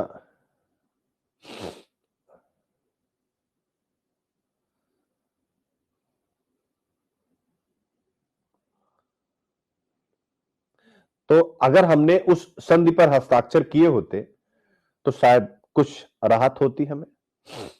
फर्स्ट यूजर राइट क्या है जरा समझिएगा। पहले उपयोग का अधिकार क्या होता है? अंतरराष्ट्रीय जल कानूनों की एक संकल्पना है मेरे प्यारे बच्चों, जिसके अनुसार किसी अंतरराष्ट्रीय नदी का पहला उपयोग करने वाला देश उस नदी के जल संसाधनों पर सर्वोच्च प्राथमिकता रखता है।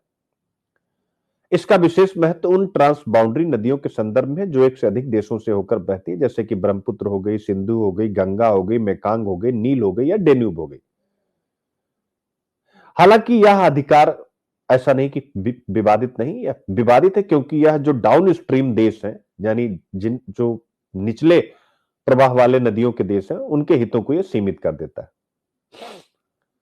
तो अंतरराष्ट्रीय जल संधियों में पहले उपयोग का अधिकार दिया गया है, याद रखेगा। 1997 की जो संधि थी आप देख सकते हैं। ठीक है,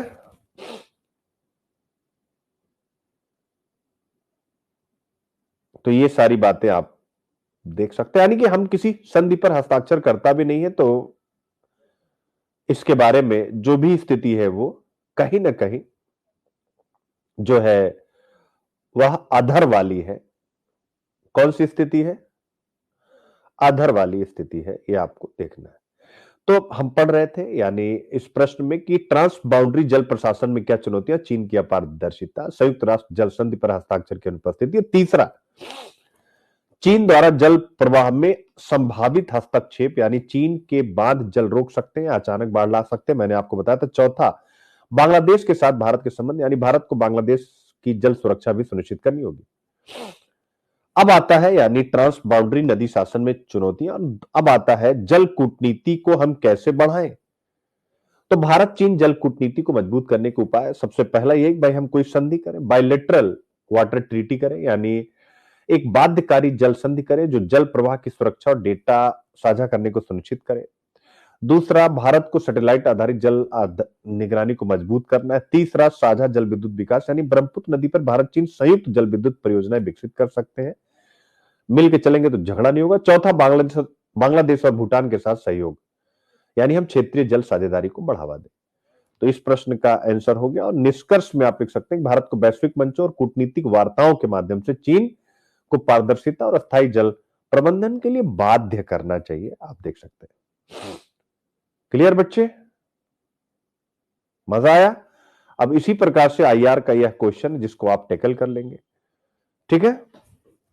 भारत की जल सुरक्षा अब आप इसको कर ले जाएंगे, क्योंकि एक एक अगर हर एक टॉपिक से हो जाएगा तो आईआर अब आप कर ले जाएंगे। आपको ट्रांस बाउंड्री नदी विवाद ये सब मैंने बता दिया।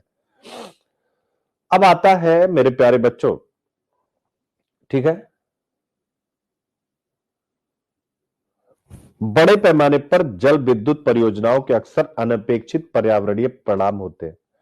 अब जरा इस प्रश्न पर आप निगाह डालिए मेरे प्यारे बच्चों, ठीक है, एक बार, और मुझे बताइए क्या इसको आप कर पाएंगे? चलो भाई बोलिए। और ये मत बोलिएगा कि सर आप लिख पाएंगे कि नहीं, वो चीज मुझे चाहिए, नहीं तो पता लगे कि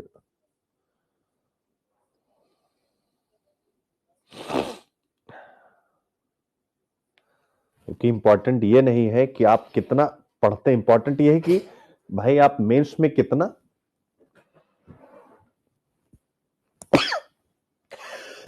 सॉरी सॉरी, अरे बाप रे वाह। ठीक है, अब इस प्रश्न में क्या आपसे कह रहा है कि भाई ये कह रहा है बड़े पैमाने पर जल विद्युत परियोजनाएं जो भी हैं ये ऊर्जा उत्पादन के लिए महत्वपूर्ण होती है, लेकिन उनके अप्रत्याशित पर्यावरणीय प्रभाव भी होते हैं, यही आपसे कह रहा है। अब फिर आपको अपने प्रश्न पे आ जाना कि भैया चीन का जो यारलुंग सांगपो मेगा डैम तिब्बत में स्थित है और इसके निर्माण से ब्रह्मपुत्र नदी बेसिन की बायोडायवर्सिटी, गाद का प्रवाह यानी सेडिमेंट ट्रांसपोर्ट और बाढ़ नियंत्रण पर गंभीर प्रभाव पड़ सकते हैं। भूमिका हो गई, प्रश्न इंट्रोडक्शन हो गया। अब सीधा कह रहा है कि भैया जैव विविधता पर पहले क्या है प्रभाव। तो जैव विविधता पर क्या प्रभाव है?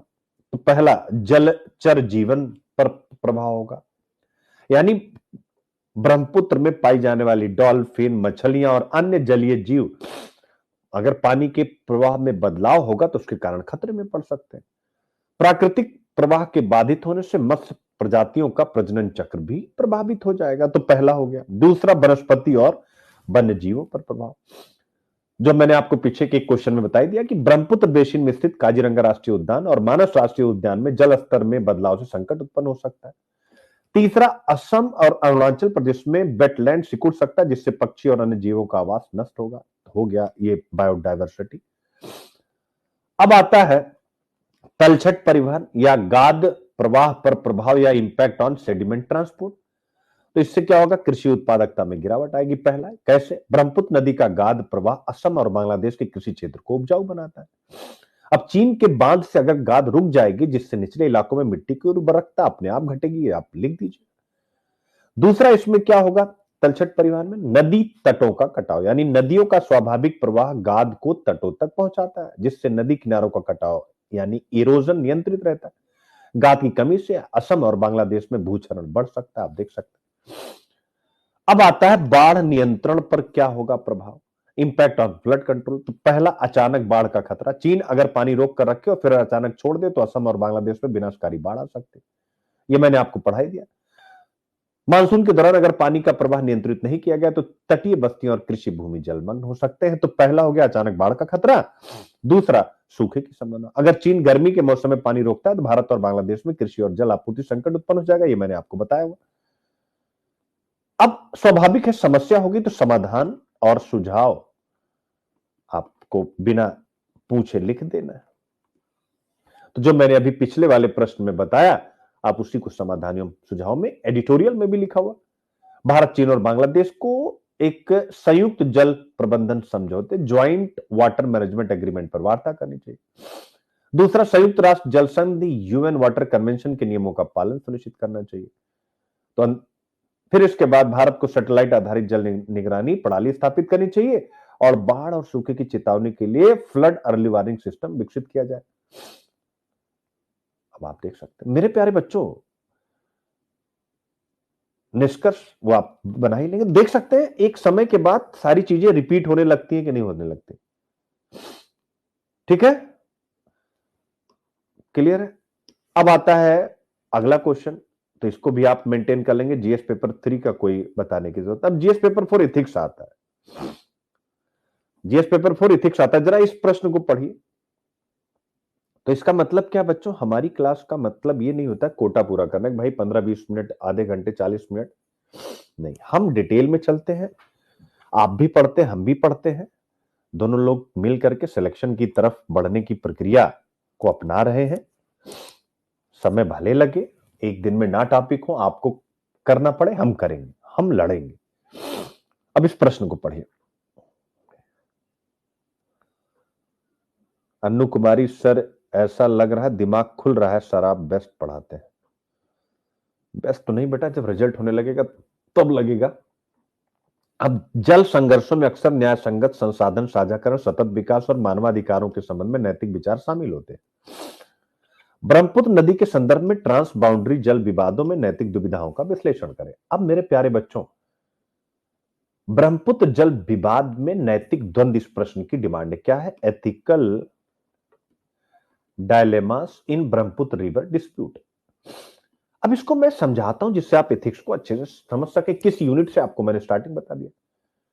मेरे बच्चों हमेशा याद रखिएगा कि ये जो जल संघर्ष होते हैं ना, ये जल संघर्ष यानी वाटर कॉन्फ्लिक्ट्स केवल पॉलिटिकल, राजनीतिक या डिप्लोमेटिक यानी कूटनीतिक मुद्दे नहीं होते, बल्कि इनके अंतर्गत क्या होता है भाई, पानी एक संसाधन है ना, तो इनमें न्याय संगत संसाधन है तो उसका बंटवारा कैसे होना चाहिए?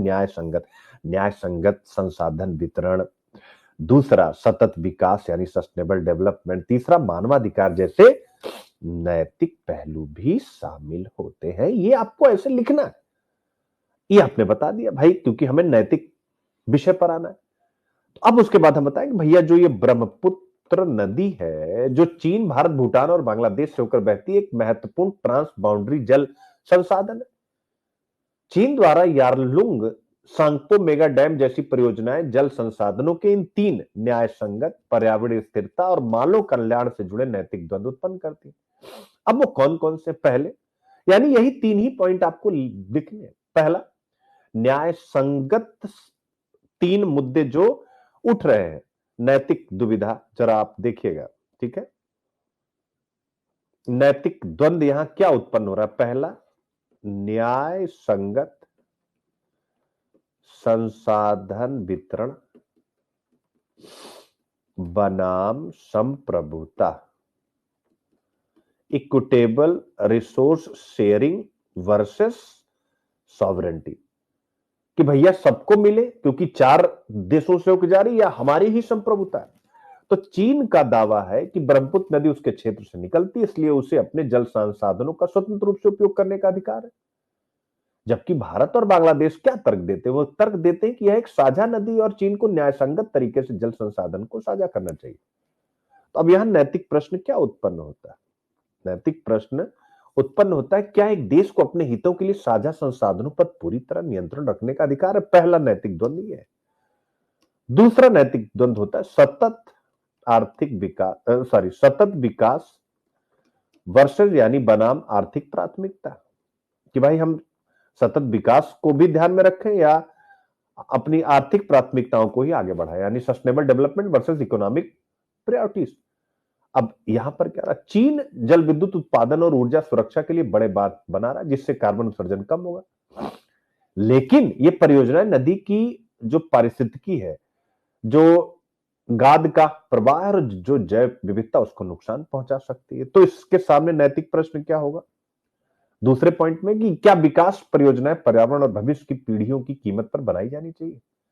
अब तीसरा मुद्दा आता है मानवाधिकार बनाम राष्ट्रीय हित। क्या है? मानवाधिकार बनाम राष्ट्रीय हित, human rights versus national interest.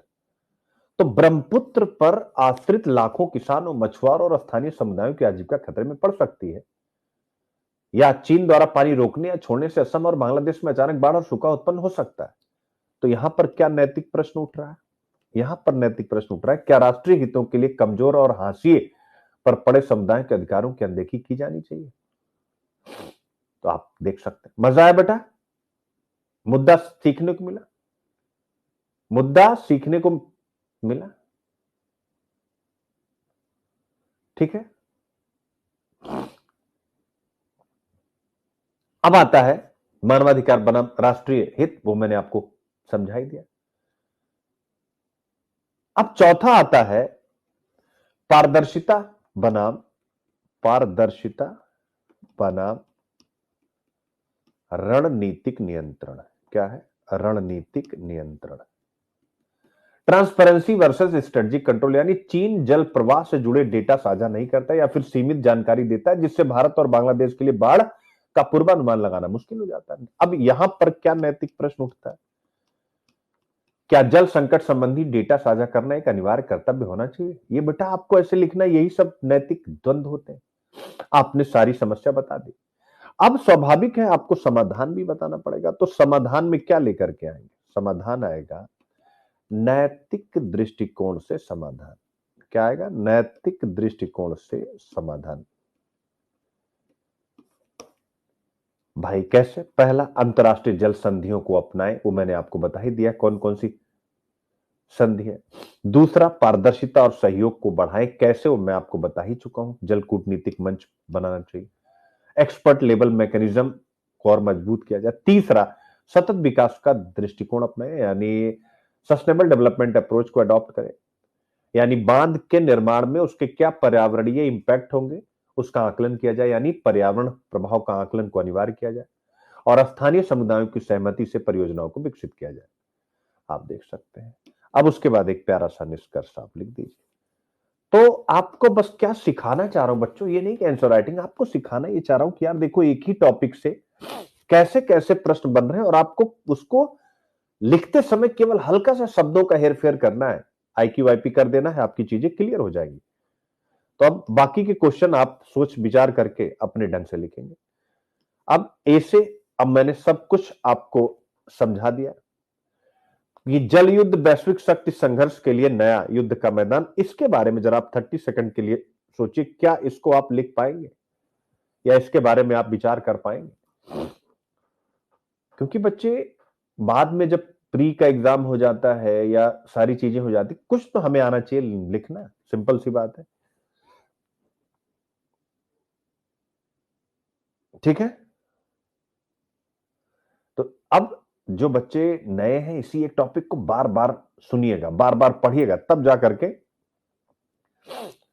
अब निबंध के 3 पार्ट होते हैं, एक इंट्रो हो गया यानी प्रस्तावना हो गया, एक बॉडी हो गया, और एक कंक्लूजन हो गया यानी निष्कर्ष हो गया।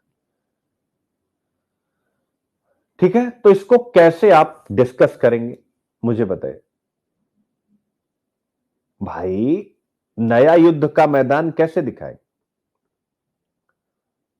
नया युद्ध का मैदान कैसे दिखाएंगे? मेन तो यही है ना, नया युद्ध का मैदान। तो क्या क्या पॉइंट आना चाहिए? पहला, जल एक सीमित लेकिन बहुआयामी संसाधन है। आप कहेंगे सर बहुआयामी, अरे भैया कृषि में, उद्योग में, हर जगह इसका इस्तेमाल होता है। तो जल एक सीमित लेकिन बहुआयामी संसाधन है। ठीक है, ये पहला आपके सामने डिबेटेबल पॉइंट आएगा इस निबंध में, और इसमें भी ए जैसे जल की उपलब्धता जितनी है उससे ज्यादा मांग, जल उपलब्धता और बढ़ती मांग, पहला डेटा आप इसमें यानी पहले वाले में है। जल एक सीमित लेकिन बहुआयामी संसाधन में एबीसी और बढ़ती मांग, ये आपको दिखाना है। फिर इसके बाद बी क्या दिखाना है, जलवायु परिवर्तन और जल संकट यानी climate change and water crisis यानी जल संकट, आप देख सकते हैं। फिर सी यानी तीसरा पॉइंट इसी में आएगा, जल एक आर्थिक और सामरिक हथियार भी हो रहा है। ठीक है, तो कैसे युद्ध का मैदान बन रहा है आपको मैं सिखा रहा हूं। ये आपने 3 पॉइंट, फिर इसके बाद आपको बताना है, यानी इस पॉइंट के बाद दूसरा यानी मेन पॉइंट, दूसरा मैं अलग कलर से कर दूं जिससे आपको कंफ्यूजन ना हो। अब दूसरा और क्या पॉइंट आता है, प्रमुख वैश्विक जल संघर्ष आपको उदाहरण के रूप में दिखाने पड़ेंगे। इसमें प्रमुख वैश्विक दिखाएंगे कि नहीं दिखाएंगे बच्चों, प्रमुख वैश्विक जल संघर्ष, जैसे पहला भारत चीन ब्रह्मपुत्र नदी विवाद, जो आप अभी आपने पढ़ा, भारत चीन विवाद ब्रह्मपुत्र का अभी मैंने आपको पढ़ाया। दूसरा अगर आप इसमें बी एग्जाम्पल डालना चाहते हैं, सिंधु जल संधि तनाव भारत और पाकिस्तान के बीच। इसके अलावा सी मैंने काफी टाइम पहले आपको पढ़ाया था, ग्रैंड रेनेसा डैम, क्या नाम है, ग्रैंड रेनेसा, रेनेसा नहीं पुनर्जागरण, ग्रैंड रेनेसा डैम, ये इथियोपिया ने बनाया जिससे मिस्र को पानी की आपूर्ति पर खतरा हो गया, तो आप इसको डाल सकते हैं। फिर इसके बाद इजराइल फिलिस्तीन को लेकर के, यानी डी हो गया, इजराइल फिलिस्तीन का जॉर्डन नदी विवाद, ये भाई ठीक है, इजराइल फिलिस्तीन का जॉर्डन नदी विवाद हो गया। फिर ई हो गया, तुर्की सीरिया और इराक के बीच में टाइग्रिस और यूफ्रेटस, आपके पास मैप होगा तो आप देखिएगा, यूफ्रेटस नदी विवाद आप देख सकते हैं। ठीक है, तो ये आपने दिखा दिया दूसरे में। फिर तीसरा पॉइंट आप इसमें जो डिस्कस करेंगे, तीसरा पॉइंट आपको दिखाना है, जल युद्धों के कारण, देख सकते हैं कितना जानकारी चाहिए बेटा, तब जाकर के आप यूपीएससी निकालते हैं, इसलिए सतही ज्ञान से नहीं चल पाए। जल युद्धों के कारण, अब इसमें पहला पॉइंट क्या हो जाएगा, जल संसाधनों का असमान वितरण है, जैसे मैंने बताया चाइना के पास इसका बहुत बड़ा हिस्सा है। दूसरा climate change and global warming. तीसरा जल पर राष्ट्रीय संप्रभुता, जैसे चाइना ने कहा हमारा ही है, राष्ट्रीय संप्रभुता का दावा। इसके अलावा चौथा जल पर अपर्याप्त अंतरराष्ट्रीय कानून, ये सब तीसरे वाले के अंतर्गत आ रहे हैं। पांचवा अत्यधिक जल दोहन और बर्बादी, तो ये हो गया जल युद्धों के कारण। अब ऑब्वियस जब आप जल युद्धों का कारण लिखेंगे तो फिर अगला पॉइंट आप स्वयं बनाएंगे बिना मुझसे पूछे। चौथा पॉइंट आप क्या बनाएंगे, सर ऑब्वियस है समाधान भी बताना पड़ेगा, बिल्कुल बताना पड़ेगा। तो समाधान में अभी मैंने आपको बताया, पहला न्याय संगत जल साझेदारी, बताया कि नहीं, दूसरा जलवायु अनुकूलन, जलवायु अनुकूलन और संरक्षण, तीसरा अभी मैंने बताया कि नहीं जल कूटनीति और अंतरराष्ट्रीय सहयोग, चौथा जल संसाधनों का सतत उपयोग, और उसके बाद एक प्यारा सा निष्कर्ष। अब मजा आ गया कि नहीं मजा आ गया बच्चों, ठीक है बेटा, जैसा मैं बता रहा हूं इतना अच्छा लिखने की कोई आवश्यकता होती नहीं है, आप बस 2 4 5 6 पॉइंट अच्छे से सजाने की कला सीखिए। ठीक है, पॉइंट इज क्लियर। तो आप कहेंगे सर ये तो ठीक है आपने कंटेंट बता दिया, लेकिन अब लिखेंगे कैसे, तो लिखेंगे वही बेटा, प्रस्तावना। प्रस्तावना कैसे लिखेंगे मेरे प्यारे बच्चों, जैसे हमेशा एक स्टेटमेंट होता है, यदि तीसरा विश्व युद्ध हुआ तो वह जल के लिए होगा, यह कथन अल्बर्ट आइंस्टीन का नहीं लेकिन जल संकट की गंभीरता को इंगित करता है। जल जो जीवन का आधार है, कूटनीतिक विवाद, राष्ट्रीय सुरक्षा और भू राजनीतिक शक्ति संघर्ष का कारण बन रहा है। 21वीं सदी में जल संसाधन तेल और खनिजों से भी अधिक महत्वपूर्ण बन चुके हैं, और अब देशों के बीच युद्ध केवल भूमि के लिए नहीं बल्कि जल नियंत्रण के लिए भी हो रहे हैं। आज चीन, भारत, पाकिस्तान, तुर्की, मिस्र और इसराइल जैसे देशों में जल विवाद उभर रहे। ब्लू गोल्ड कहे जाने वाले पानी पर नियंत्रण भविष्य की भू राजनीति को प्रभावित करेगा, और यदि इसका समाधान ना किया गया तो भविष्य के युद्धों का प्रमुख कारण बन सकता है। आइए इस विषय पर चर्चा करें, और इस चर्चा के क्रम में सबसे पहले हम देखेंगे कि जल एक सीमित लेकिन बहुआयामी संसाधन।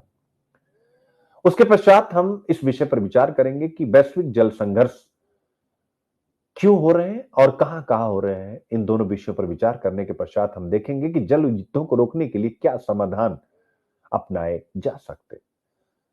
इन सभी विषयों पर गहरे स्तर पर चर्चा करके ही हम एक निश्चित निष्कर्ष तक पहुंच सकते हैं कि क्या जल युद्ध वैश्विक शक्ति संघर्ष के लिए नया युद्ध का मैदान बन चुके हैं।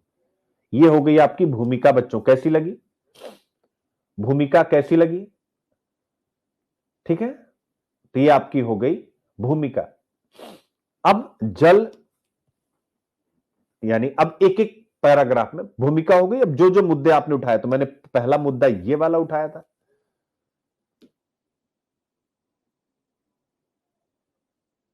ठीक है।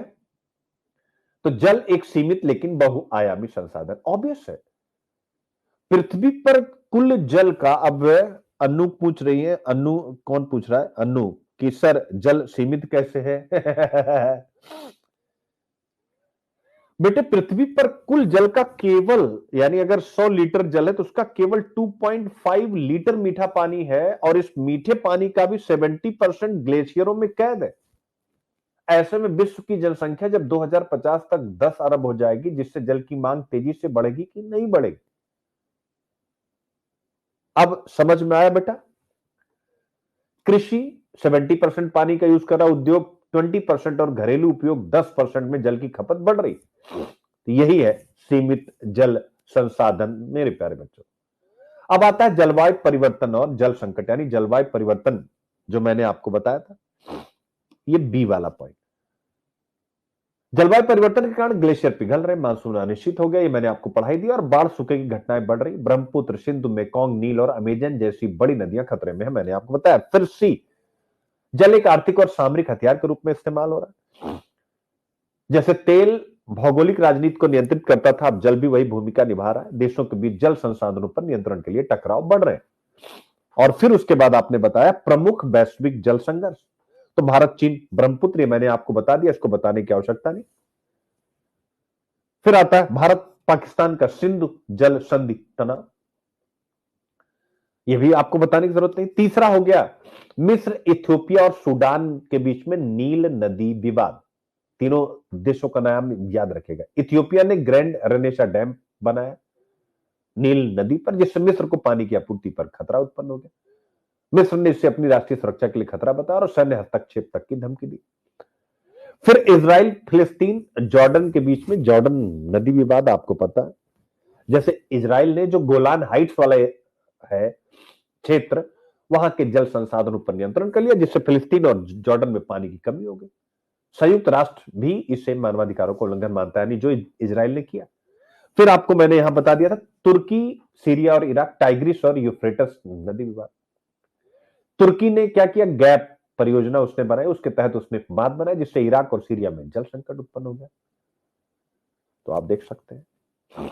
फिर उसके बाद जल युद्धों के कारण मैंने आपको बताया जल संसाधनों का असमान वितरण, यानी इसका मतलब क्या कि जो ऊपर देश है, यानी अप स्ट्रीम वाले देश, जैसे चाइना, ब्रह्मपुत्र के संदर्भ में नीचे प्रवाह वाले देशों पर पानी रोकने का दबाव बना सकते हैं। जलवायु परिवर्तन और ग्लोबल वार्मिंग मैंने बता ही दिया। जल पर राष्ट्रीय संप्रभुता का दावा, जैसा कि चाइना ने किया। जल पर अपर्याप्त अंतर्राष्ट्रीय कानून और अत्यधिक जल दोहन और बर्बादी। अब आता है कि जल को रोकने के लिए क्या समाधान हो। तो मैंने जितने समाधान पीछे विभिन्न क्वेश्चंस में बताए हैं, उन्हीं को आपको यहां लिख देना। जैसे पहला, न्याय संगत जल साझेदारी हो, जलवायु अनुकूलन और संरक्षण हो, जल कूटनीति और अंतर्राष्ट्रीय सहयोग हो, जल संसाधनों का सतत उपयोग हो, और फिर एक बेहतर निष्कर्ष कि जो जल बचाएगा वही भविष्य बचाएगा। इस लाइन से आप शुरुआत कीजिए निष्कर्ष की कि जल भविष्य की सबसे मूल्यवान और विवादित संपत्ति बनने जा रहा है। यदि देश आपसी सहयोग से न्याय संगत जल प्रबंधन नीतियां नहीं अपनाते तो जल विवाद युद्धों में बदल सकते। भारत जैसे देशों को जल कूटनीति को मजबूत कर वैज्ञानिक समाधानों को अपनाना चाहिए ताकि जल युद्धों को रोका जा सके। क्लियर हो गया बेटा? एक बार सब बच्चे बताएं क्लियर। और मजा आया कि नहीं मजा आया? यानी हमने एक निबंध भी सीख लिया। तो मंडे की क्लास में ये मैं सिखाऊंगा और कल से सभी क्वेश्चंस के आपको मॉडल आंसर मिलेंगे, तो आपको किसी प्रकार से कोई परेशानी भी नहीं होगी। तो इसीलिए आज की क्लास थोड़ी लंबी चल गई। अब उसके लिए हम लोग क्या कर सकते हैं, यानी अभी हम एक टॉपिक पे हैं और लगभग 1.5 घंटा से ज्यादा हो चुका है। ठीक है बेटा?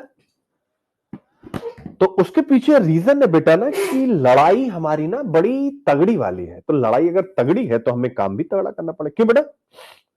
अब क्या इन निबंधों पर ट्रांस बाउंड्री नदियां, क्या सबको यह रट गया कि नहीं है कि ट्रांस बाउंड्री नदियां क्या होती हैं, कैसे संघर्ष होता है और सहयोग के लिए क्या करना चाहिए? क्या इस पर आप सोच पाएंगे कि नहीं सोच पाएंगे? नदियों की शक्ति का दोहन, विकास और पर्यावरण स्थिरता के बीच संतुलन, आप इस पर लिख पाएंगे कि नहीं? खतरे में हिमालय, जलवायु परिवर्तन बता चुका हूं, हिमनद वापसी बता चुका हूं, दक्षिण एशिया की नदियों का भविष्य। तो इन सभी विषयों पर अब आपको विचार करना है। बाढ़ या आपदा, ठीक है, जल की कमी का मौन संकट, आप देख सकते हैं। विकास की दौड़ में क्या हम भविष्य को बांध रहे हैं? बांधने का मतलब कितनी अच्छी पंक्ति ली गई है कि हम जैसे डैम वगैरह बना रहे हैं, जिससे झगड़े होंगे तो स्वाभाविक है हम भविष्य को बांध रहे हैं। तो आप देख सकते हैं बच्चों, सारे प्रश्न आपके सामने हो गए। अब आते हैं प्रीलिम्स। देख सकते हैं जितनी भी टर्म यहां पर है, यारलुंग सांगपो नदी, ग्रेट बैंड, ब्रह्मपुत्र नदी बेसिन, गंगा ब्रह्मपुत्र मेघना बेसिन, जो भी शब्द चर्चा में है, glacier lake outburst flood, cryosphere, trans boundary नदियां, गाद का जमाव, हिमालयी जैव क्षेत्र, हिमालयन बायोरीजन, बाढ़ पूर्व चेतावनी प्रणाली FEWS, रिपेरियन राज्य, वे देश जो एक नदी बेसिन साझा करते हैं, ऊपरी, मध्य और निचले रिपेरियन राज्य इनको कहा जाता है। तो रिपेरियन स्टेट का यहां जिक्र आएगा, वो भी मैंने, यानी जो भी टर्मिनोलॉजी आई है सबको यहां समझा दिया गया। रिपेरियन राज्य यानी चाइना भी है, बांग्लादेश भी, इंडिया भी है, भूटान भी है। चाइना अपर रिपेरियन है क्योंकि वो ऊपर कंट्रोल कर रहा है, हम लोग कुछ मिडिल और कुछ निचले रिपेरियन है। जल युद्ध क्या है, जल राजनीति क्या है, जल कूटनीति क्या है, हर एक शब्द को समझा दिया गया है। फिर 1997 की जो संधि है वो भी बता दिया गया है। ठीक है ना? ये सारी चीजें आपको डिस्कस कर दी गई। मेडोक बांध के बारे में भी बता दिया गया है, थ्री गॉर्जस बांध के बारे में, रन ऑफ द रिवर परियोजना, ये भी बता दिया गया कि एक जल विद्युत बांध होता है जो बड़ी मात्रा में पानी का भंडारण नहीं करता है। ठीक है, यानी वो चलते हुए पानी से बिजली पैदा कर देना, यानी पानी को इकट्ठा करने की जरूरत नहीं, इसे हम रन ऑफ द रिवर कहते हैं। फिर यहां पर चर्चा में अपर सियांग जल विद्युत परियोजना, फिर जलाशय भंडारण, आप देख सकते हैं, भूकंपीय क्षेत्र, भूस्खलन प्रेरित बाढ़, जलवायु परिवर्तन और नदी प्रणाली, परमाफ्रॉस्ट थाविंग क्या होता है, वो सारी चीजें जो चर्चा में आई है। अब इसकी इंपॉर्टेंस 2019 में देखें, आपसे प्रश्न पूछा, ग्लेशियर एक तरफ दूसरी तरफ,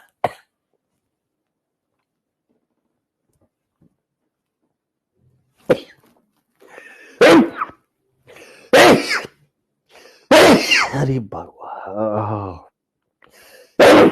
अरे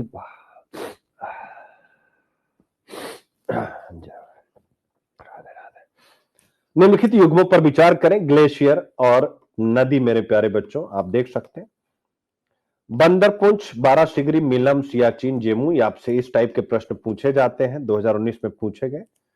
तो अब पूरा हमने यारलुंग सांगपो नदी पर चीन की मेगा बांध परियोजना के बारे में सारे स्टेटमेंट, जिसको आप पढ़ें, क्योंकि मैंने सब पढ़ाई दिया तो इसलिए इस पर आपका क्वेश्चन लेने का कोई मतलब नहीं, यानी क्वेश्चन का आंसर आपको इनको तैयार करना है। ठीक है बेटा? तो आप देख सकते हैं एक एक चीज जो यहां से क्वेश्चन बन सकता है, इनकी आप प्रैक्टिस करेंगे, जिससे कि आप कोई भी चीज छोड़ा नहीं गया है, यानी जहां से जैसे क्वेश्चन बन सकता है। अब ये कुछ जानकारी जो भी एस्पिरेंट यूपीएससी की तैयारी करना चाहते हैं और मेरे प्लेटफॉर्म पर, तो एक पास बनता है, अभिव्यक्ति पास, जिसमें हमारे जितने भी कोर्सेज होंगे 2 साल के लिए आपकी पूरी एक्सेस उन पर रहती है, सभी कोर्सेज पर। जैसे आपका जो ऑप्शनल सब्जेक्ट है या हमारा आंसर राइटिंग चल रहा है, वॉट एवर, जो कुछ भी प्रीलिम्स चल रहा है, जो कुछ भी चल रहा है, ये पास अगर आपके पास है, तो जैसे होता नहीं कि आप पास का मतलब वीआईपी ट्रीटमेंट। तो आप इसके जरिए आप हमारे सभी कोर्सेज ले सकते हैं, क्योंकि यूपीएससी की तैयारी करनी है तो जांचा परखा काम आपको करना चाहिए। ये आपको हमेशा ध्यान में रखना, और टीचर से ज्यादा मेंटोर की तरफ आपको मूव करना चाहिए, क्योंकि अब समय आ गया है मेंटोरशिप ही रूल करेगा, ये मेरी गारंटी है। फिर इसके बाद आते हैं, अगर हमारे लर्निंग ऐप पर आप आते हैं, कोई दिक्कत होती है, इन फोन नंबर्स पर आप कनेक्ट कर सकते हैं। हमारे प्रोग्राम जीएस फाउंडेशन भी है, हिंदी ऑप्शनल मैं खुद पढ़ाता हूँ, GS foundation plus Hindi optional का कॉम्बो भी है, GS foundation plus history optional ये भी मैं पढ़ा रहा हूँ, हिस्ट्री ऑप्शनल उसका भी कॉम्बो है। सबसे बड़ी बात है कि हम जीएस फाउंडेशन में प्रीलिम्स एकदम अलग पढ़ाते हैं, मेंस अलग पढ़ाते हैं, यानी हमारा अन्य संस्थाओं की तरह दोनों मिक्स नहीं, हम बिल्कुल सेपरेट लेके चलते हैं। यानी मेंस मतलब जीएस 1 2 3 4 ए से यूनिट वाइज, और जहां तक प्रीलिम्स की बात है बिल्कुल पीवाईक्यू बेस्ड, बिल्कुल डिफरेंट, यानी हम मिक्स नहीं करते। चूंकि प्रीलिम्स की अगर आपको तैयारी करनी है तो अप्रोच प्रीलिम्स वाली होनी चाहिए, मेंस की करनी है तो आंसर राइटिंग वाली होनी चाहिए। तो फिर दोनों को हम मिक्स कैसे करें जब दोनों परीक्षा पद्धतियां अलग अलग हैं, और शायद ऐसा करने वाले हम हिंदुस्तान में अभी पहले हैं। अब ये मैं रोज बोलना चालू करूंगा, मैं पहला हूं। अब स्वाभाविक है, अगर बहुत बड़ी भीड़ आपके पास नहीं होती तो आपकी आवाज नक्कार खाने में तूती की आवाज होती है, एक मुहावरा है। लेकिन फिर भी उस नक्कार खाने में तूती की आवाज मैं यहां पर बनाने की कोशिश कर रहा हूं कि एक हम कभी भी दोनों को मिक्स नहीं करते, टोटल डिफरेंट लेके चलते, प्रीलिम्स अलग मेंस अलग, क्योंकि दोनों एग्जाम की अप्रोच ही अलग है। और इसी अप्रोच के साथ अभी हमारा, यानी आप आना अगर चाहते हैं तो फाउंडेशन बैच में आप जुड़ सकते हैं, जिसमें हम पूरी एनसीईआरटी के द्वारा न्यू बनाएंगे, फिर स्टेप 2 स्किल सिखाएंगे, जीएस पेपर 1 2 3 4 और ए से, और उसके बाद फिर स्टेप 3 मास्टरी में आपको यानी प्रीलिम्स में अलग से कनेक्ट करेंगे।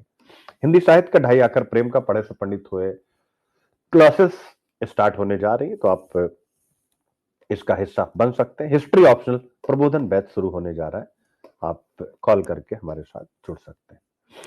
इसके साथ साथ प्रीलिम्साथॉन 2.0 यानी प्रीलिम्साथॉन का पहला जो पार्ट था वो चालू हो चुका है। अब 2.0 आप सबकी विशेष मांग पर, जो लोग जनवरी के बाद से मेरे साथ कनेक्ट हुए, विभिन्न एग्जाम्स में बिजी थे, तो आपके लिए प्रीलिम्साथॉन 2.0 शुरू हो चुका है।